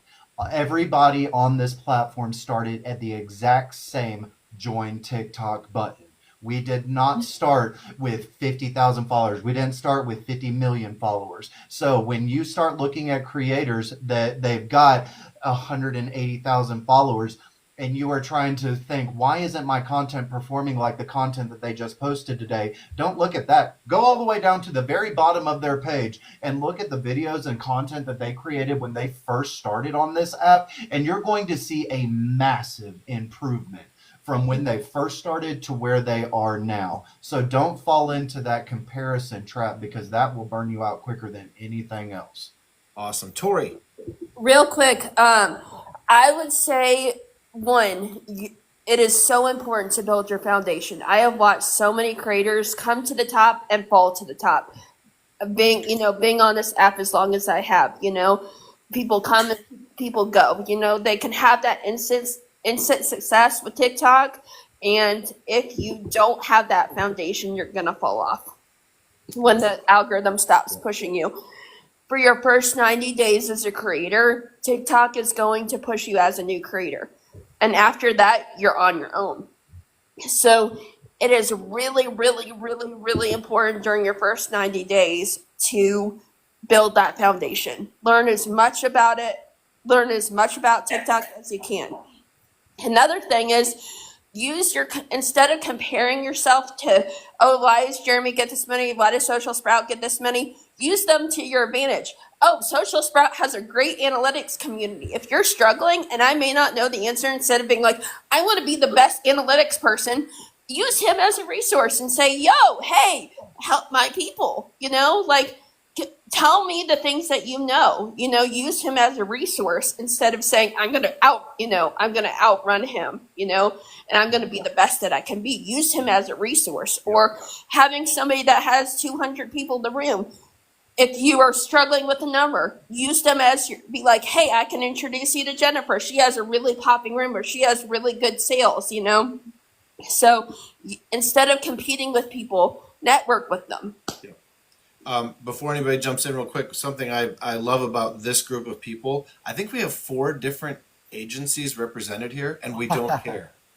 We don't care, because we're all about helping each other and helping people. Diversity is good, and diversity is your friend. I absolutely love that. Hey, there are several questions getting thrown in that I think we're going to address as we move forward. So I'm not ignoring you. I just believe that for the sake of time, we are going to be getting to them. So please be patient with us. Anybody else want to address that particular one about the comparison and people blowing up, or can we move to the next one? Yeah, go ahead. Okay, Brandon, you're up, buddy. All right. How do you protect your mental energy while making sure you're staying visible and consistent? I think we've kind of alluded to this one already, but Yeah. protecting your own self. Yeah, and I'll be honest. I mean, I think we have kind of covered this one a lot, but I'll be honest with you guys. This is still one that I am figuring out, right? Like, I am not, by no means have I figured this out. Like, I have days that I feel completely exhausted, and like my mental energy is like on zero, and I still feel that like constant need. Like, you have to be everywhere all of the time, or you're going to be forgotten about, right? And I think it's still one that I struggle with. I mean, in terms of how long everybody's been on here, I'm relatively new, but I just have to remind myself that showing up drained isn't helping anybody. Showing up exhausted helps nobody. And my mission and my goal is to help people. So going back to that core, why did I start this? That's to help people. And so reminding myself, showing up, consistency doesn't mean constant. Consistency means, showing up, being the best version of you, being your most authentic self, and for me, helping everybody. So. Love that. Love that. Can I say something on that? Well done, by the way. Someone taught me this I was in a very tough, I've been on 100% commission since I was 22 years old. Crazy, right? And I'll never forget, I could be having a really bad day at home or something really bad happened in my life. And at the time, my mentor said, think about this. When the bag of crap I carry from home and all the other stuff around me, when I walk into work, he said he puts on a work hat and he puts that bag of crap outside the door. And he said in that moment, he leaves all this crap outside, puts on the work hat. And then for that moment, he's in work mode and he's focused. He's not thinking about that crap that's sitting outside for that hour, 8 hours of work. And he said, one thing I promise you, at the end of your live stream, or end of your day, when you take off that work hat and walk outside, your bag of crap's still going to be there. No one's going to steal it. No one's going to want it. No one's going to take it. So in that moment, I don't want to bring all my problems into my live stream. So for that moment, I try to literally say, okay, this bag of stuff I'm carrying, I'm going to set it right here. I could be having a bad day. And right now I'm going to hit live, put on my work hat, and I'm going to give the best message I can. When I hit end, I take off that work hat and go back to my bag of crap. Now that's something that's worked for me, but try not to bring that outside stuff into your live stream.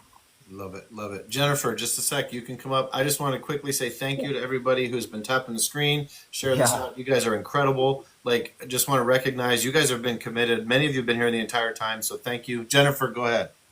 So, and part of it, I think part of it to protect your mental energy is some discipline too.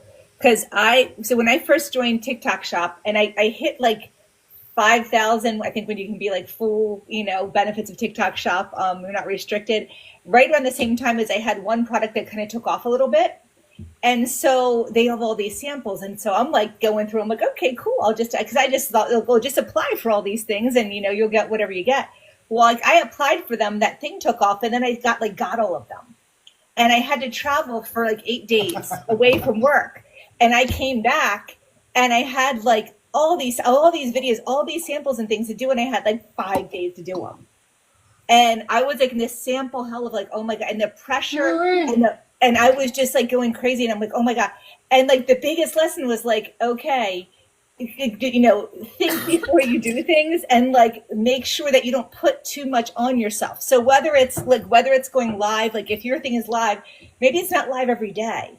Like think about what's going to work for you and have some discipline to be able to protect that space so that you're not in that place where you're like I was, like in tears in the middle of my kitchen with like a bunch of stuff all around me, So like something that I remember too, because when you're saying that is like, what I've realized is the people who my content is meant for are still going to be there.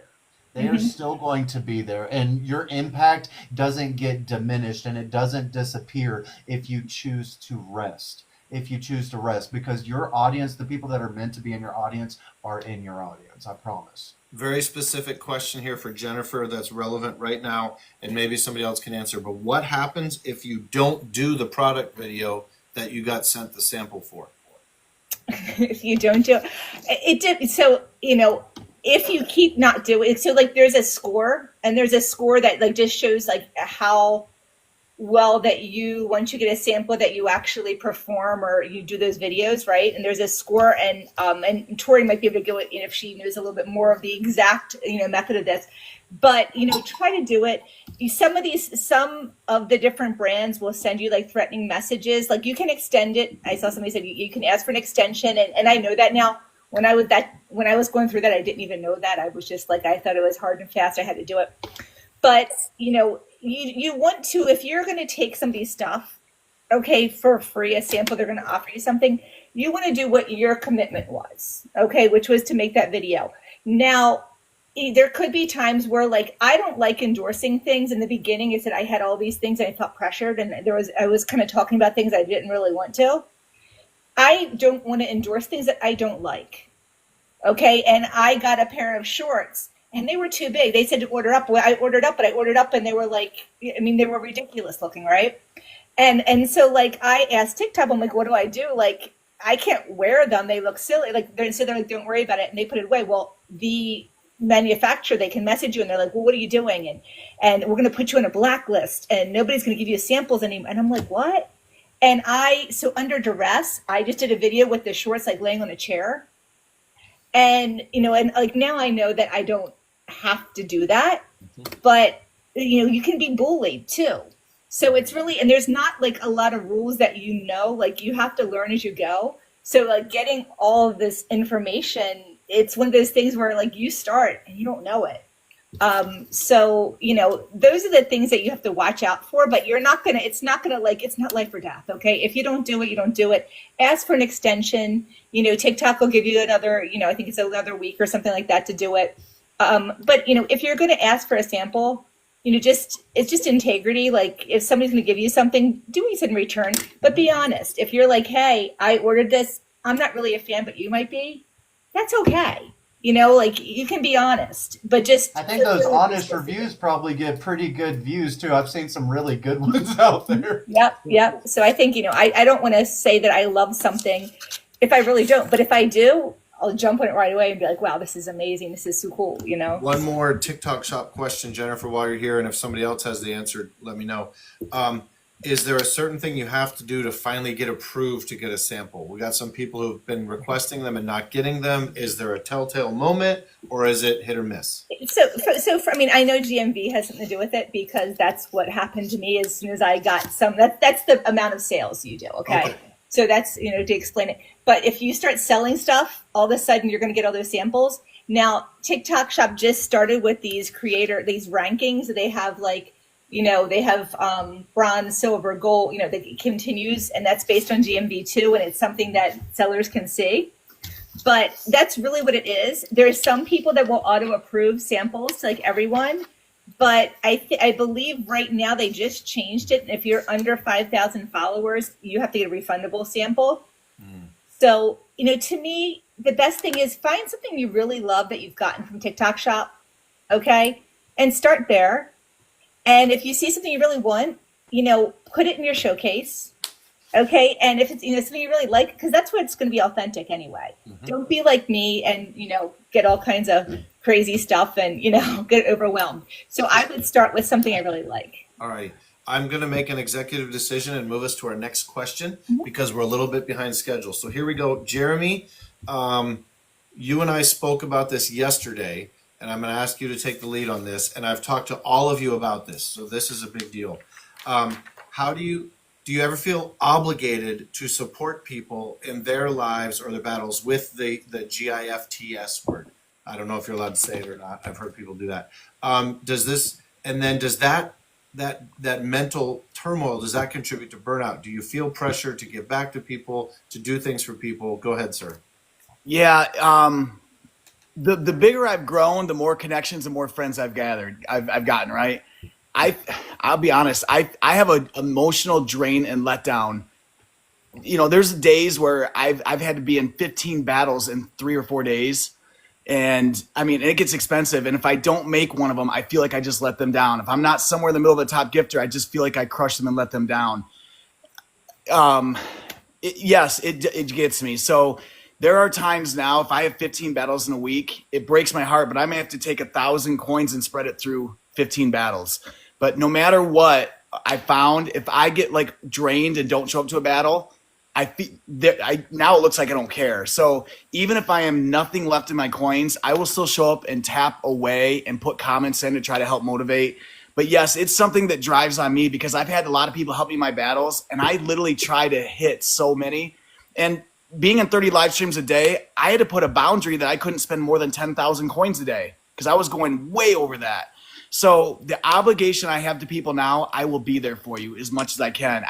One battle I might dump more than the other one I might be in there tapping, but I promise you I'm going to try to be there as much as I can. And once I just finally like said, Jeremy, they just want you there and you're going to give the best you can, it helped relieve some of that. So sometimes a friend just wants to see that you were there for them. And I tell people all the time, I would rather lose a battle having 200 people in my room than to win a battle with 5 people in my room. So I do the best I can now to show up versus the obligation that I must dump X amount of coins. Tori's been eagerly wanting to say something. So go ahead. Thank you, Jeremy. Go ahead, Tori. A gift is a gift. It is not a gift with a leash. Don't gift people on here expecting something in return. It is so important. Do not gift people because you want something back. It's better just not to gift them. Also, do not gift people if you cannot. Yes, thank you. Okay Right. to say no. Your presence is enough. As somebody that battles full time, your presence is enough. If anyone makes you feel like your presence is not enough, then they're not your people. I will tell you that straight up. If anyone makes you feel guilty for coming to their battle and not throwing, they are not your people. Do not gift if you cannot. Do not gift if it's going to throw you in debt. Do not gift if it's going to cause trouble in your family. Do not gift if you're not going to be able to eat the next day. Do not gift me if you want me to return it the next day. Do not do that. Gift because you want to, but don't expect anything in return.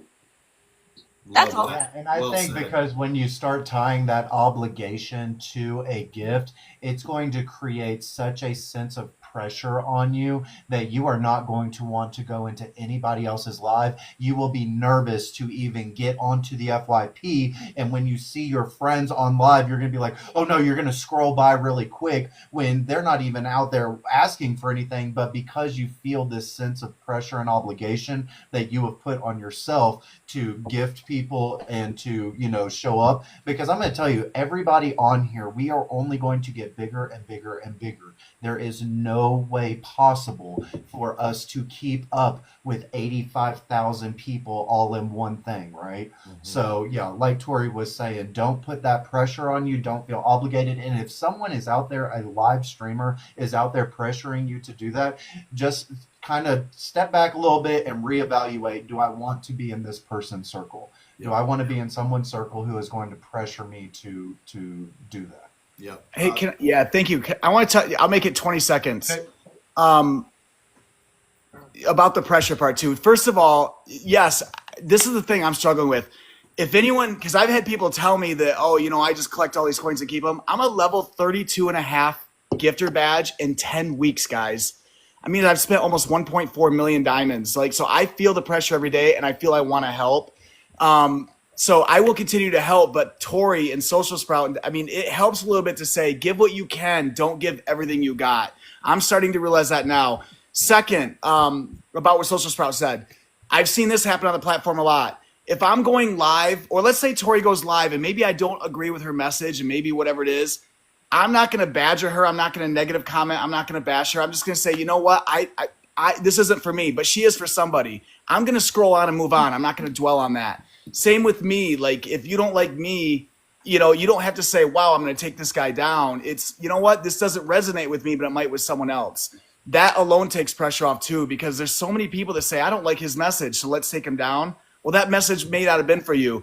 This goes back to love. Like, if I'm not feeling Tori's message today, it's like, maybe I misheard something. I'm just going to scroll on. And the next time I hear, I'm like, holy cow, that resonated. So back to the gifting, just give what you feel you can afford. Budget yourself if you want. And if we have time at the end, I'll talk about the monetization part. But even if you come into my room, if you tap the screen, I've been trying to email and recognize people back for the simple fact you showed up and tapped, because it means a lot. So I'm sorry I touched too much on that, but just love always wins. Tony Tone called you out for going over 20 seconds. Sorry, So Tony. important, though. That's This is one of the major factors in burnout on this app with live creators is the sense of obligation to support everybody all the time. So just know that it is okay to not have to do that. Just protect your peace. Protect your peace and protect your financials. Okay. Don't strain yourself. I want to add one thing, and then Tori, the next question's coming to you specifically about battles and agencies. I want to say this I learned this before I sort of got into this role, but there's people who this is their business. And I've seen people get offended because people look at people who do this for a business who aren't unloading everything they've made onto other people. You've got to remember that this is their job, and in your day job, you're not just giving away everything you made because people wanted you to. So just keep that in perspective. If people are going to give you something, it's because they want to support you.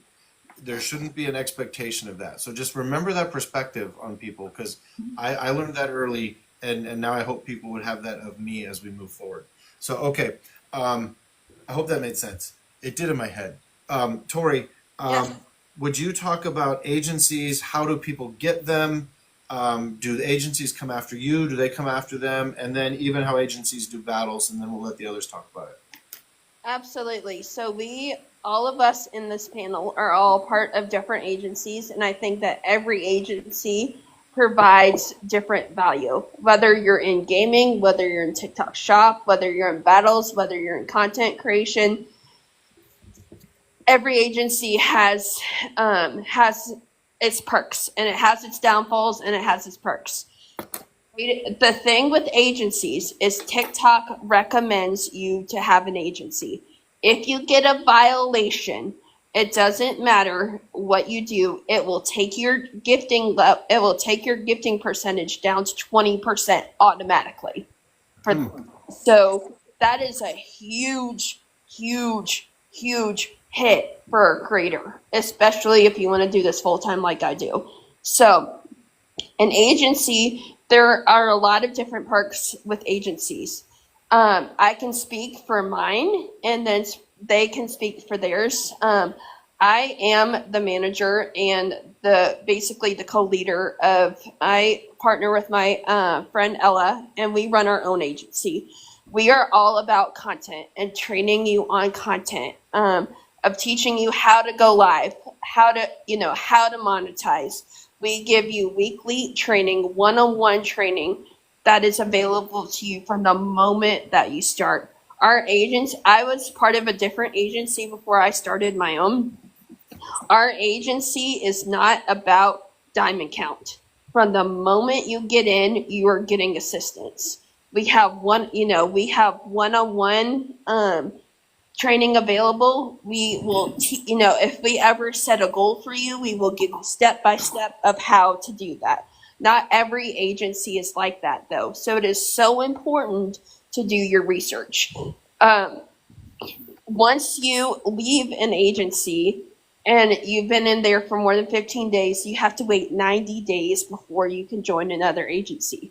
The risk of that is within your first, whatever time you are in that agency, if you decide to leave and you are a high diamond earner, you are not eligible to join another agency. So agencies are 100% free. If any agency is charging you ahead of time or promising you gifts ahead of time, that is not a legit agency. Not a legit agency. We are not allowed to promise you anything ahead of time. What we can do is give you coaching. We can give you training. We can have one-on-ones with you. The owner of our agency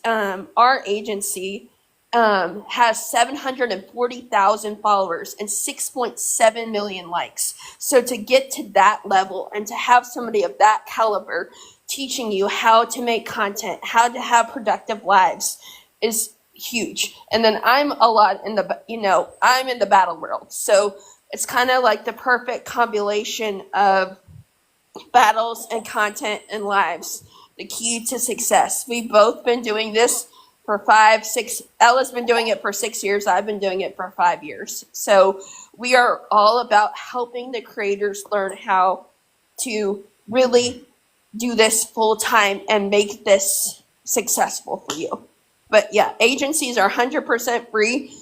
If you have questions about agencies, reach out to me and I can help you kind of figure out if I'm not the best fit for you. I know a lot of other connections and a lot of other agencies, and we can help you find the best fit for you. So agencies, no, you do not have to battle in every agency. In my agency, you do not have to battle ever, ever, ever, ever, ever, ever, ever. But for some people, they like to, and that's an option. But it is not, it is not required. So if you have questions about agencies, feel free to send me a DM. Even if I'm not your perfect fit, I know a lot of connections in the agency world that I can help you find your right fit for you. Cool. Anybody else have anything to add on that? I know she covered that pretty well. Not necessarily a promotion for individual agencies, but any other thoughts in the panel? Yeah, I'll say one thing. So I have an agency manager, right? But there's like 9 others that I would choose in a heartbeat. Tori, you're a good one. I have other friends that are really freaking good. I could only pick one though. I would endorse Tori. I'd endorse mine. I can find 4 or 5 others that are really, really good. What I will say is, like Tori said, find one that matches your personality. Don't go on live one day and then find someone the next day. To have a conversation, interview them. If I was looking at a Tori, I'd say, hey, can we spend an hour and talk? Can we do this? Can you come to my live and we talk more? Find one that fits your personality and what you do. There's a lot of good ones out there, but the reason why you want to interview them, you might get someone out there that could crush your live streams or crush your whole thing, because there are some bad ones out there as well. So just take the time to get to know the person you may select. So if I was going to go with Tori, I'd just ask her the respect to spend like an hour or 2 with me, and she would. But there's others that may not. So just take your time selecting one. I just want to add a little tidbit go ahead, of Brandon. information on that, is that live agencies, anything on social media, anything that you do in your life, in real life, you're only going to get out of it what you put into it, right? Yeah. So if you are wanting it to be something big, you are the one that is ultimately going to make that happen. An agency isn't going to come in and all of a sudden you join an agency and have 5,000 people in your room. That's not how it works. Do your research, but you are the one that has to put in the work, and you are the one that has to understand what you need to do to make your lives pop off. Cool. We've answered the questions that have come up so far about this topic. I'd love to go into the next one, and I will say this to the people still in the audience, and there's a ton of you. Thank you so much. If you have ideas for future panels, put it in the thread, and our moderators will get that and keep track of it. But now we're going to go on and talk about some very practical and strategic things to do on this platform to keep us from burning out. Brandon, you're first. What tools or systems do you use to stay consistent without overworking? What might save you time? What makes you more efficient? Things like that. Okay, so I am, and everybody knows, I'm an analytics guy. I am organized to a T. It is how I keep my ADD brain in check. Like it's the only way that I am able to do it. But it comes down to a few systems that I use, right? And the very first one that I want to talk about is batching content. I do not have the time in my day to make a ton of content every hour or so, because you guys know, I'm sure everybody watching this right now and everybody up here, we create content. Like, you have to film the content, you've got to edit the content, you got to polish the content, you got to post post the content, you got to promote the I mean, there is a lot that goes into it. So I batch my content whenever I can. And if you're not familiar with what batching is, it means filming multiple videos in one sitting and then saving them into your draft folder so that you can edit them later. I edit them when I'm in bed watching the news. Yeah, I'm that guy. Like, I am 34 years old. I lay in bed at 10 p.m. and I watch the news. And I edit my content. And this keeps me from scrambling every single time that I need to go out there. The next thing that I do is that I use a content calendar. I use Google Calendar. It is key for me to know I block in times. This is my content creation time. This is my ideation time. This is my notification and engagement time. I get that specific. Now, I know not everybody out there is going to get that anal about it like I do. But I'm going to tell you right now, that is what keeps me from having squirrel brain and jumping all over the place. And then I use OneNote is something, Microsoft OneNote that I use. I know not everybody has that, but I need a way to keep all of my notes and all of the research that I do during the day in a place that is organized that I can go back to and say, hey, I wanted to make a video on this. So, and then if you run a business or anything, I use StanStore for my POS and stuff. That's all linked in my bio. You can go check that out. Anybody, anything else? Any other tools, tricks that you use? Yeah, so I built mine. My whole platform was built around appreciation. I had to figure out what I'm going to be about. It's funny. So they say, we're all geniuses, but what's the definition of a genius? And it's knowing one thing better than anyone else. Just one, not 10, but one. So I made a decision that I was going to be all around appreciation. When people come into my live stream, I try to memorize one thing about you. So it's about appreciation. That's how I got into lip syncing. So when I'm scrolling through the FYP, I'm literally, what I do is I find someone, I've got like 35 or 50 videos still saved right now that I'm going to get to. And it's all about appreciation. So I'm trying to find, maybe tomorrow night or tomorrow morning, it's going to be one I saved from 2 days ago. So my whole theme is appreciation. And I want, here's my story behind that.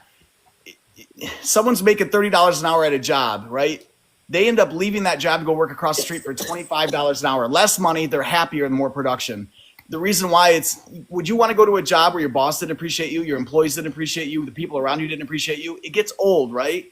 Everyone, even me, wants to be appreciated. I want to be known as the person that I want to show you appreciation. I want to show you off. I want to link you with someone else that's just like you. And so I'm making my content match that. It's not right for everyone, but so I've tried to drive my whole entire platform around that part of it.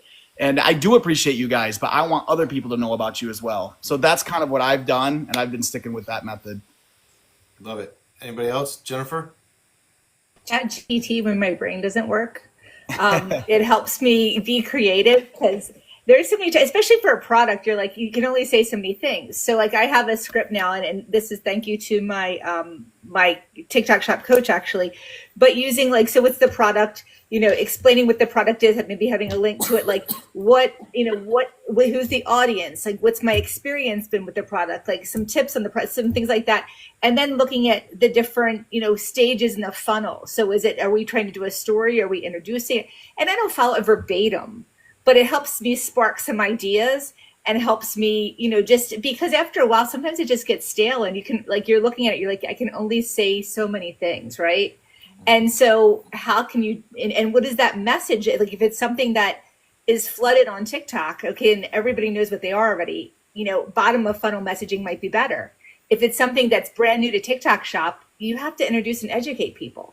So things like that, ChatGPT can really be your friend and really help you with that content and help you, just come up with ideas. So that's probably my biggest friend. There's some others, but. Jeremy, if I can address ChatGPT real quick before you come on, and I'll let you go.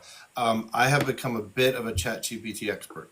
And a lot of people look at it as cheating and that it just does everything for you. And that can happen. But the thing is, I've created my own persona on my ChatGPT, and I have uploaded things that I have written, things that I have researched, things. It knows me, and it knows what my interests are. I've uploaded copies of emails, of conversations, of papers that I've written. And so now when I go in and it creates a script for me, it's my own content. It's my own things that I have done. So it's not creating this fake Dr. Joel. it's working for me. Because there's times I'm not sure how to put something together, and ChatGPT helps me put it together. It is a tool, it's not a cheat. Okay, Jeremy. Well, so this is going to tie into my message, and I thought about it. I mean, to get it out. You guys have one of the biggest things, and businesses do all the time, brand yourself. You have to brand yourself. So Social Sprout, I don't know anything about this. His content's all over the place. I don't know why I go see him. I know him as the analytics guy. Jennifer has branded herself as a TikTok Shop affiliate for this stuff. So if I'm thinking TikTok Shop affiliate, I'm going to go there. I've branded myself as the appreciation guy, right? So if you're having a bad day, people say they're going to come to my page. I can't be all over the map. Find something and brand yourself. Who are you? What do you want to be on this platform? When people think of you, think of one word that you are on this platform. You can have secondaries, but brand yourself on what you want to stand out as. Love it. Love it. Dr. Joel, one thing that's really helped me is to, I don't know if all of y'all know this, but you can take screenshots of your analytics and you can post them in ChatGPT, and it will tell you what you were doing good and what you need to do better. So that is something that's really helped me, because sometimes analytics can be overwhelming. They can be, and kind of breaks it down into simple English of, okay, Tori, this is what you're doing good. This is what you need to do better. This is what I've noticed from last week, last month, last year to now. Cool. And you guys, y'all will notice that TikTok rolled out the creative AI assistant that will tell you, hey, look, in your analytics panel, it'll say, take the advice from TikTok. They don't just throw that. Look, I say this all the time. Social media doesn't spend millions of dollars on platforms for us not to use them. They want you to know, hey, this is how you're going to get more engagement. Like, it'll tell you exactly what you need to do in there. So, Alrighty, we're gonna move to the next question. I'm blending two questions into one. Okay, Jeremy, you're gonna answer first. Jennifer, you're gonna go second. This is talking about blending your full-time jobs, your full-time lives, balancing that requirement plus the strategies you're using to then bring in what you're trying to do on TikTok. So balancing your job and what you're doing on TikTok. Jeremy first, then Jennifer. It's so hard. I'm fortunate that in my job, I've got a little bit more time than I should because I've got employees and whatnot. But I do probably take advantage of that more than I should. I made a decision that I was going to try to grow, pump, develop as fast as I could. Now, if you don't have the ability to, I would have been okay. If I took a little bit of time off, maybe I'd be at 11,000. I made a decision I was going to put more work into it. So what you put into this is what you're going to get out. So I kind of bend it a little bit more. I spend more time in my personal life than I should, more time at work than I should. I make it work, but I'm probably going to have to pull back a bit. You know, if I pump even more, maybe I get to 20,000 connections, right? But what's that going to cost me? So you guys have to realize you could grow more, you could make more, but at what cost, what expense? So make sure you're doing it at a level that's comfortable. If I see someone else at 30,000, that doesn't mean I'm going to pump up more that could burn something out. Don't compete with me, and I shouldn't be competing with other people. I have a little bit more extra time at work, so I'm doing it. But maybe I'm realizing I'm getting a little greedy and taking from my work, so maybe I back off a bit. It's a constant give and go. So it's balance. So Cool. Yep. Jennifer? So I don't know if I'm the best one to balance after I started this story off or how I was going, all day and all night. So I'm learning, and I'm trying to keep some time sacred. So if I say, okay, on Saturday I'm doing this, I'm just not going to do the other. You have to pry the phone out of my hands, okay? But I'm not going to do that, or maybe I'll go somewhere where there's not good signal where I can't. I have to stay off when I'm traveling now. Because I travel for work, I have stuff in my suitcase. So I bring samples or different things in my suitcase and bring everything so I can make videos where I'm at, right? But also batching stuff too, because you need to have a sacred time for yourself. So just, the same thing with drafts, whether it's TikTok Shop or content or whatever, keep it in your drafts. Keep a couple things in your drafts. If you get sick, if you just need a day, keep some things in there so they're your fallbacks, okay? And if you have some, even if it needs some editing, you can still get away from it some, okay, and take that break. So build up your drafts. As a matter of fact, TikTok told me I had a lot of drafts recently that, but I'm trying to build that up so that I have some space sometimes to be able to, handle it and be there for my family and be there for other things too, just like any job. If you're just working and not doing anything else, it becomes unhealthy. Can I ask a viewer question while you guys are thinking? Because it's right about this. Yes. I'm just going to ask it, whether you give me permission or not. How do you manage the balance when you say you should go on at one time, but your audience is on at another time? And that's kind of the analytics Sprout mentioned earlier. Yeah, I was gonna say I was looking at that question, Deadly Okay. Siren. It literally caught my eye. And here's what I'm gonna say: is your self-worth is not tied to your analytics. Your metrics does not equal when you have to do things. All an analytics is telling us is that you are likely, and it's not a guarantee, it is likely to perform the best at those times that it is showing us. But that is not to say, and like I said, this is whatever we make it to be. Like I could go live when, my audience is the highest at 1 a.m., which for some reason I can't figure out why the hell that is right now. But like, I'm not going on at 1 a.m. because I could get on there at 1 a.m. My energy is going to be, and I am not going to do anything good on there. So that your analytics doesn't necessarily mean that you're going to, you have to do that, right? Well, it also goes back to building a community, right? People are going to want to see you. So what are you providing to help someone? What are you providing for information? People will make time for you if you provide value. I can't say that enough. So yeah, I've come on when the analytics that's the lowest, but I still had a core bunch of people that said, no, we want to come in and watch. And then they invited out from there. So just what are you providing? Because you could go out at the right analytics and not provide any value and your room could be dead. You said, but the analytics said. So try to think when I go to a live stream, it's like, what am I going to provide of value? Why do people want to see what I want to watch me? So try to keep that in the back of your mind. I know you guys do a great job. I'm just giving things that have helped me. I agree with that 100%. If I could just add to your analytics is only your followers. It is not everybody out there that your it's getting pushed in front of the FYP. Because just like Jeremy is saying, come on with a purpose and a message, and you are going to attract so many more people that aren't in your analytics that your analytics don't know about too. So that message part. Sprout, you may know this while you're up in the box. We'll let you go first here. You mentioned this earlier, having the drafts, having the batch stuff prepared. Is it ever a bad thing if those sit there too long? Well, for my phone storage, it is. I get the message all the time. Your phone's running out of space. Clear up your drafts.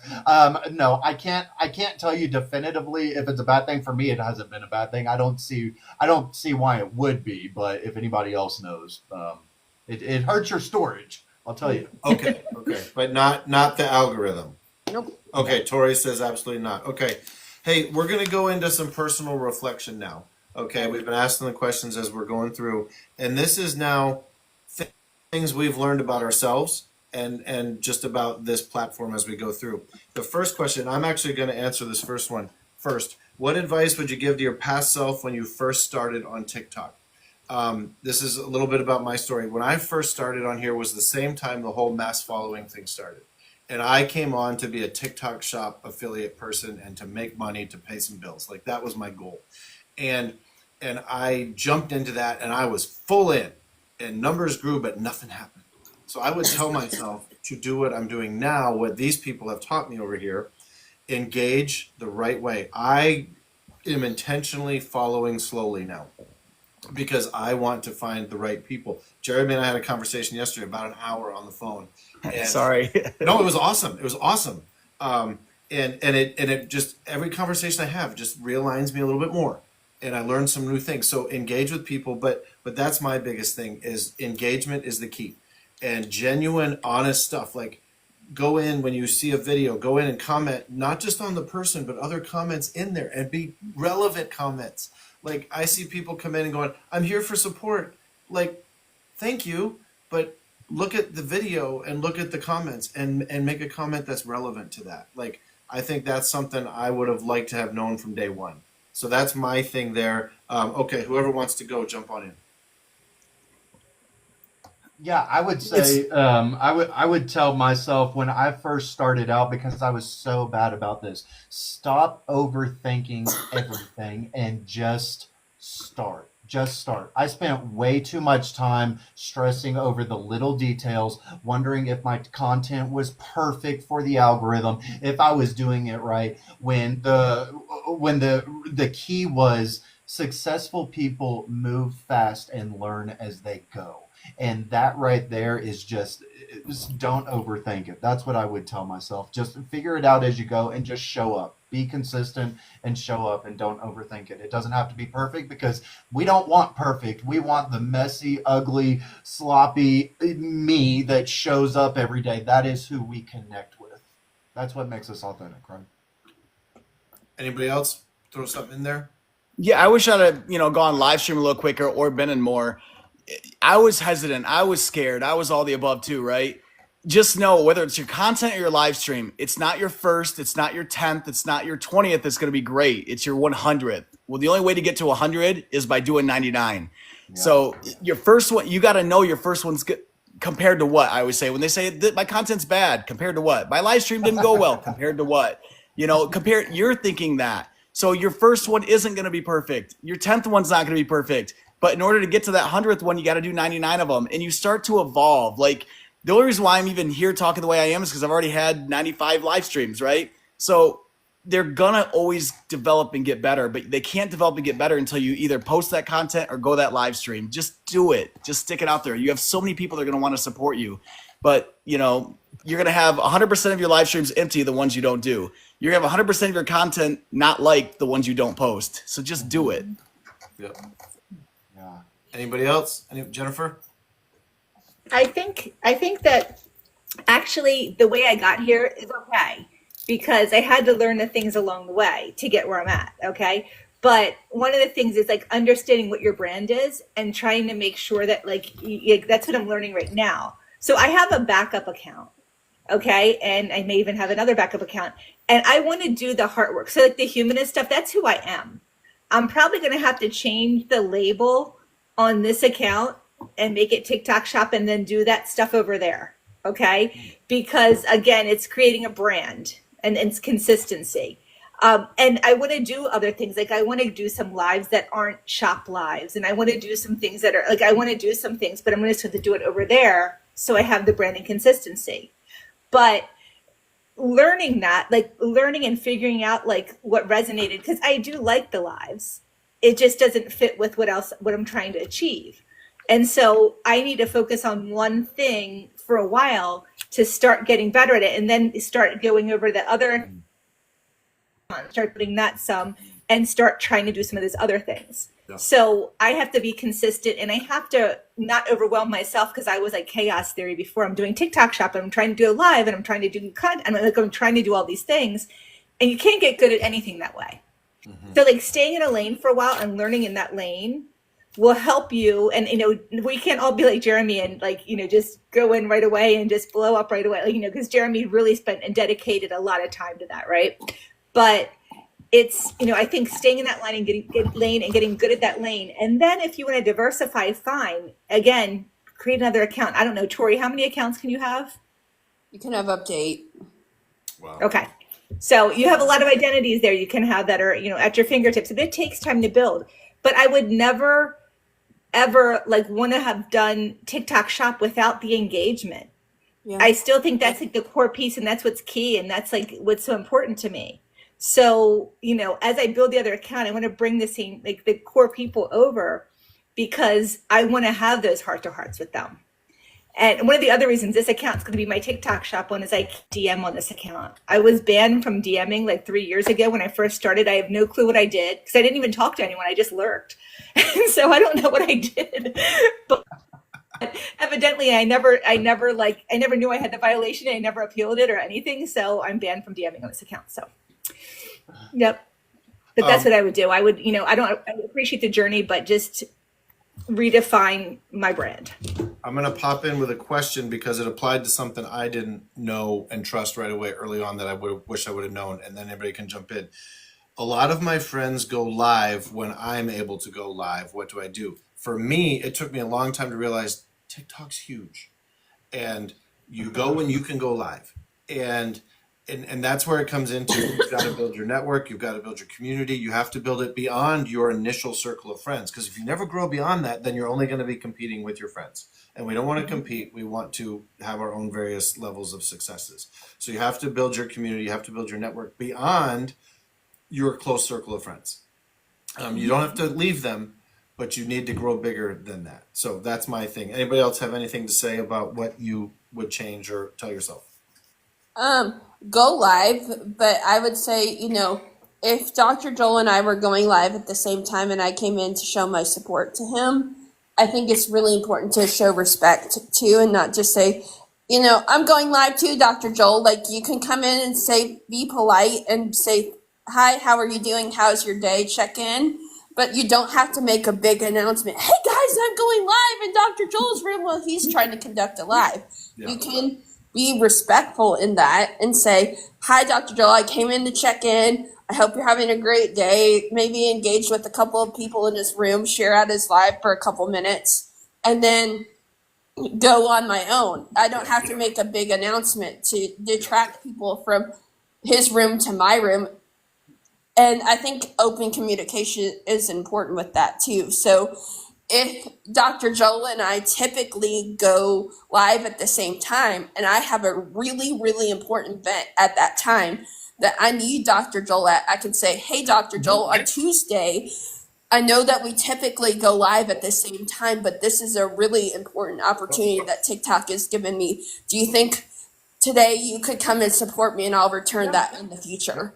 And open communication with that. Love that. Love that. Love One that. thing I want to say too, from what Jennifer was saying, and I say this to all of my people, I know that y'all have heard this 100 times, but just remember this: success is not a destination. It is a journey. It is an ongoing evolution of finding yourself and finding your purpose. Because I remember when I started this thing out, I thought, oh, okay, I want to get to 10K followers.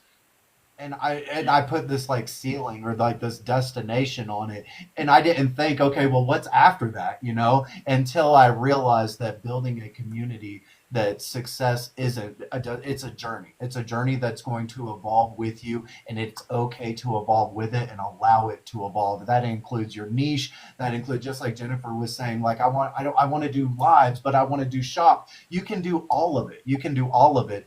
Just allow it to evolve with you, and don't limit yourself in thinking, I just want to hit this one thing and then that's it. Yep. It's a evolving journey. Cool. Next question. Based on when you started, Jeremy, did you just get a tornado warning, you said? Yeah, my phone was Okay going there? crazy. okay. So You okay? yeah. Okay. Do you need All to right. be excused? Huh? Do you need to be excused? No, if I sneak off real quick, check on something, just know that I'm not trying to All right. abandon. Well, if you want to answer this one first, then. Based on when you started to now, how has your definition of success changed? Man, I don't know, man. I'm fair. grateful for every mistake. I'm grateful for every lesson. If you go perfect on this app, Tori said it earlier, it's easy to have a really big letdown. You just got to know it's not, it's lessons and mistakes, right? Or how's that go? I don't even remember how that quote goes, but not everything is a loss. Wins and lessons. Oh my goodness, thank you. For every mistake I looked at, it's like, okay, how can I get better? If I hadn't had that mistake, something else would have happened. So I'm grateful for every lesson along the way I've learned. Just have that mindset though. When something goes wrong, don't stop. Say, okay, I just learned how not to do it. So it should fuel you when something goes wrong. So, I wanted to be a content creator, and I had my mindset that the content has to be perfect, and some of it I didn't post. I've noticed that some of the most thought out, well done content I've done got the lowest amount of views. The ones I just went out there, it was my silly self, got the most views. Mm-hmm. So, you learn by making mistakes. Yeah. Anybody else? I would say the greatest thing that I've learned is the power of relationships. It's not about numbers, it's about relationships. Yeah. That's where the real success is going to be on this app. Yeah. If you don't have relationships, Tori, you're jumping ahead 2 questions on us. sorry. But really, it doesn't matter if you have It does not matter if you have 1 million followers. It does not matter if you have 10,000 million viral videos. You have to have relationships. You have to have strong connections. Yep. That's where your success. I didn't realize that at first. I was like, okay, how much money can I throw to get to the top? How many followers can I get really, really fast, right? How many viral videos? That's not what matters. That's not what matters. Yep. What matters is how you treat people. What matters is the relationships. Yep. If you have strong relationships, you'll survive for a long I time. love that. In my real world jobs, it's all about the relationships I have. My success ends up coming out of how I treated people, how I stewarded people, and how I got to know people. And that's how I view my success now. When I finish a live or I finish a content, do I feel good about it? And is it going to lift somebody else up? And so that's how I view it now. Anything that comes apart from that is because I invested in that relationship. Yeah. Anybody else on that one? Real fulfillment lies in that's those small wins and that steady growth and that real relationship. That's where all your fulfillment's going to lie. I'm sorry. One of the audience questions was, at 100K, does Dr. Joel sing a song? Absolutely. If y'all have never you gonna been in a sing Dr. Dr. Joel live, just know he usually does it every 10K, so he's like 10 songs behind us. Intermission with Dr. Joel. All right. Anybody else want to address that definition Yeah, of so, success thing? like Moving I said, on. without the community, It just- who I knows? just Maybe think- that contributes to burnout. There's I've got Vanessa, Dr. Joel, August, Tabitha. When I haven't gone live or been around for a couple days, I'll get a text or an inbox saying, "Hey, are you okay?" That's part of a relationship. Relationship just doesn't mean showing up to maybe make a comment or whatever. It's checking on your people. If I haven't seen someone in a while, I'm going to check on them. Tori, I hope you're okay. I figured something was bothering Tori one day. I kind of dumped into her live stream, just not even to ask questions, just say, "Hey, I love you." Relationships means you take care of people, you check on people. To me, that's more important than that. I would be happy losing 4,000 people with a strong relationship than having 30,000 people that I don't communicate and take care of that also take care of me. Those people that messaged me are the reason why I actually live stream. Those people that messaged me are the reason why I made the content and got back on the next day, because I was feeling down going through stuff, right? The relationships, and it starts with us. Don't say, well, it starts with them reaching out to me. We need to teach people what it's like to be a relationship. Because when this whole thing dumps upside down, you're going to need a core group. So what I say is, what can I do to build a relationship? I want to teach you how to talk to me. I want to teach you how to love me, right? So if I haven't heard from Tori, I'm not going to say, well, she hasn't messaged me. I might say, Tori, I'm just checking in. Are you okay? She now knows, wow, that meant a lot. Now, when she hasn't heard from me in a while, she might reach out to me. So the relationship and community means you really need to be there for people, check in on them. And I'm telling you, you will be exploded with love and gratitude if you just truly, genuinely care. Absolutely. Absolutely. All right. You each are going to get one To me, sentence. success Spread, I is love like you too. I didn't mean to people- just- I'm sorry, success. Go ahead, Jennifer. Huh? I just want to say success is the people here. Yeah, success is the people here, like the relationships, but the fact that, there's people that you met here that now will text you. Okay. And just like you said, the real relationships, the other stuff is almost secondary, but that's the real driving force here and like you have the people here. And, if we can find 1,000 more people like the people here, like, wow, so that's just kind of, just finding amazing people more so than we're not rocks to collect. So Anything else on that before I go to the next? Okay. You have Real one quick, how much, this is not to be rude, how much more time do we have allocated?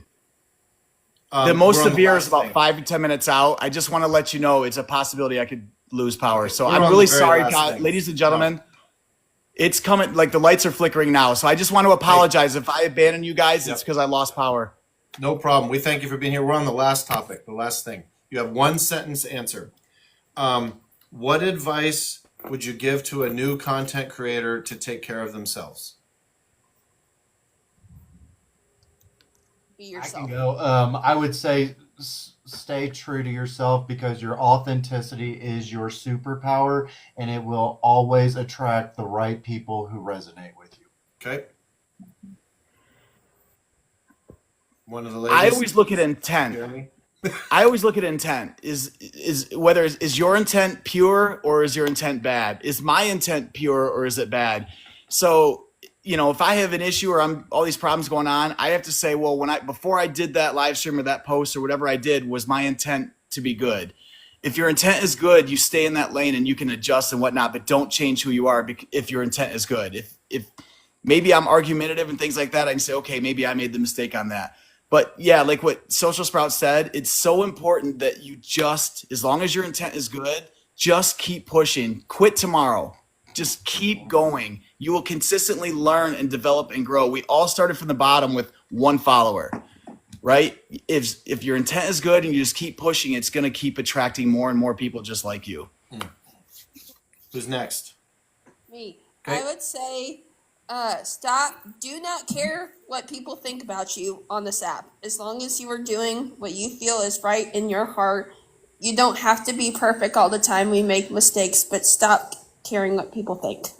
Stay with Tori's face real quick. I love that. So for every person that maybe does not like Tori or does not like me, there's 10 more people waiting to meet us. So, and this message is for all of you guys. It's so easy to get stuck on that one person that doesn't like us, and we're trying to go out of our way to say why and can I fix that?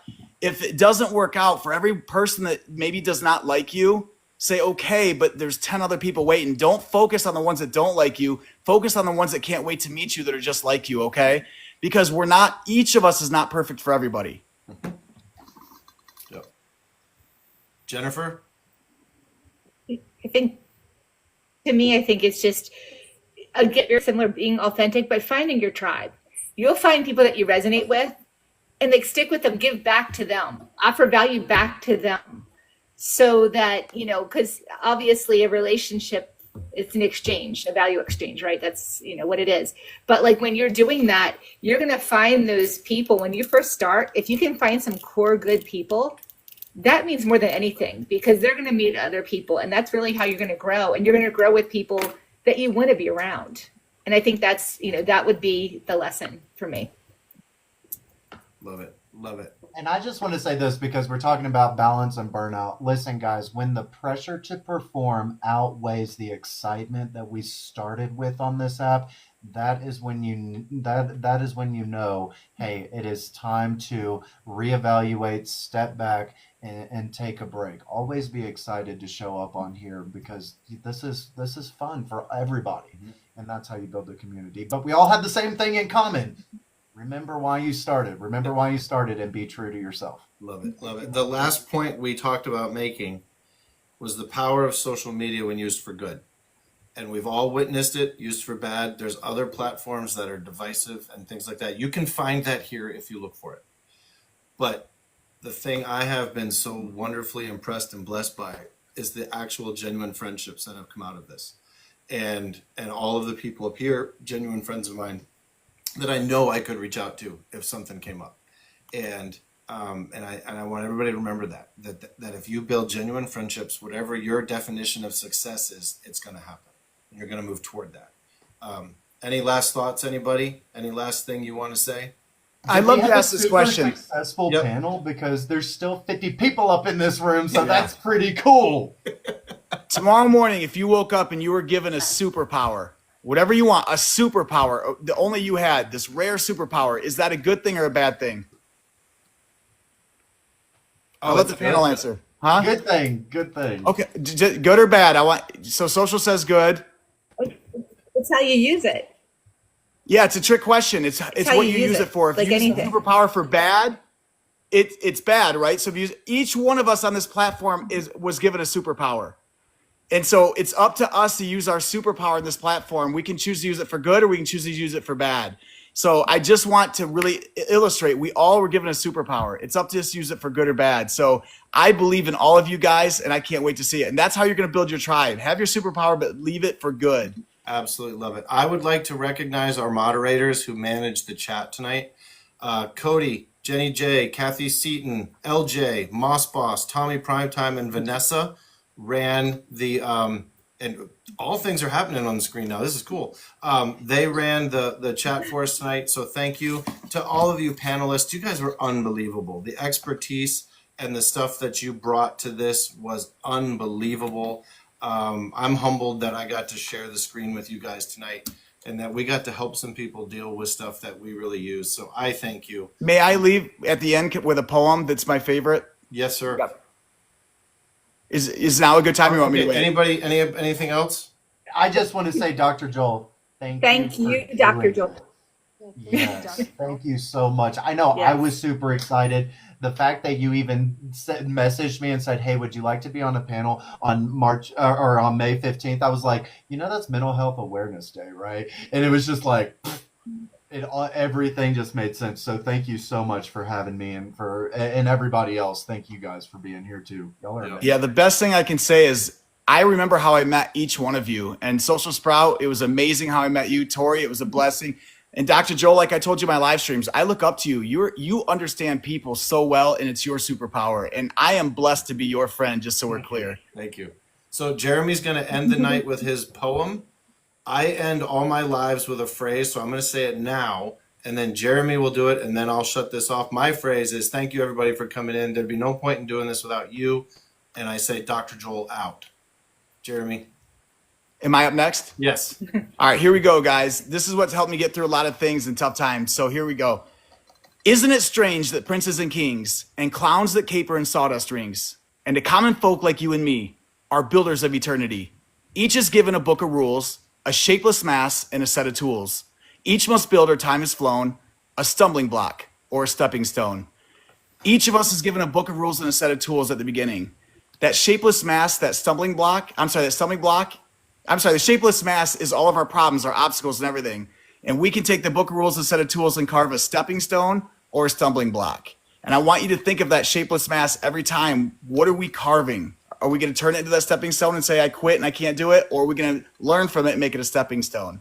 So that's just what's helped me get through every situation. Awesome.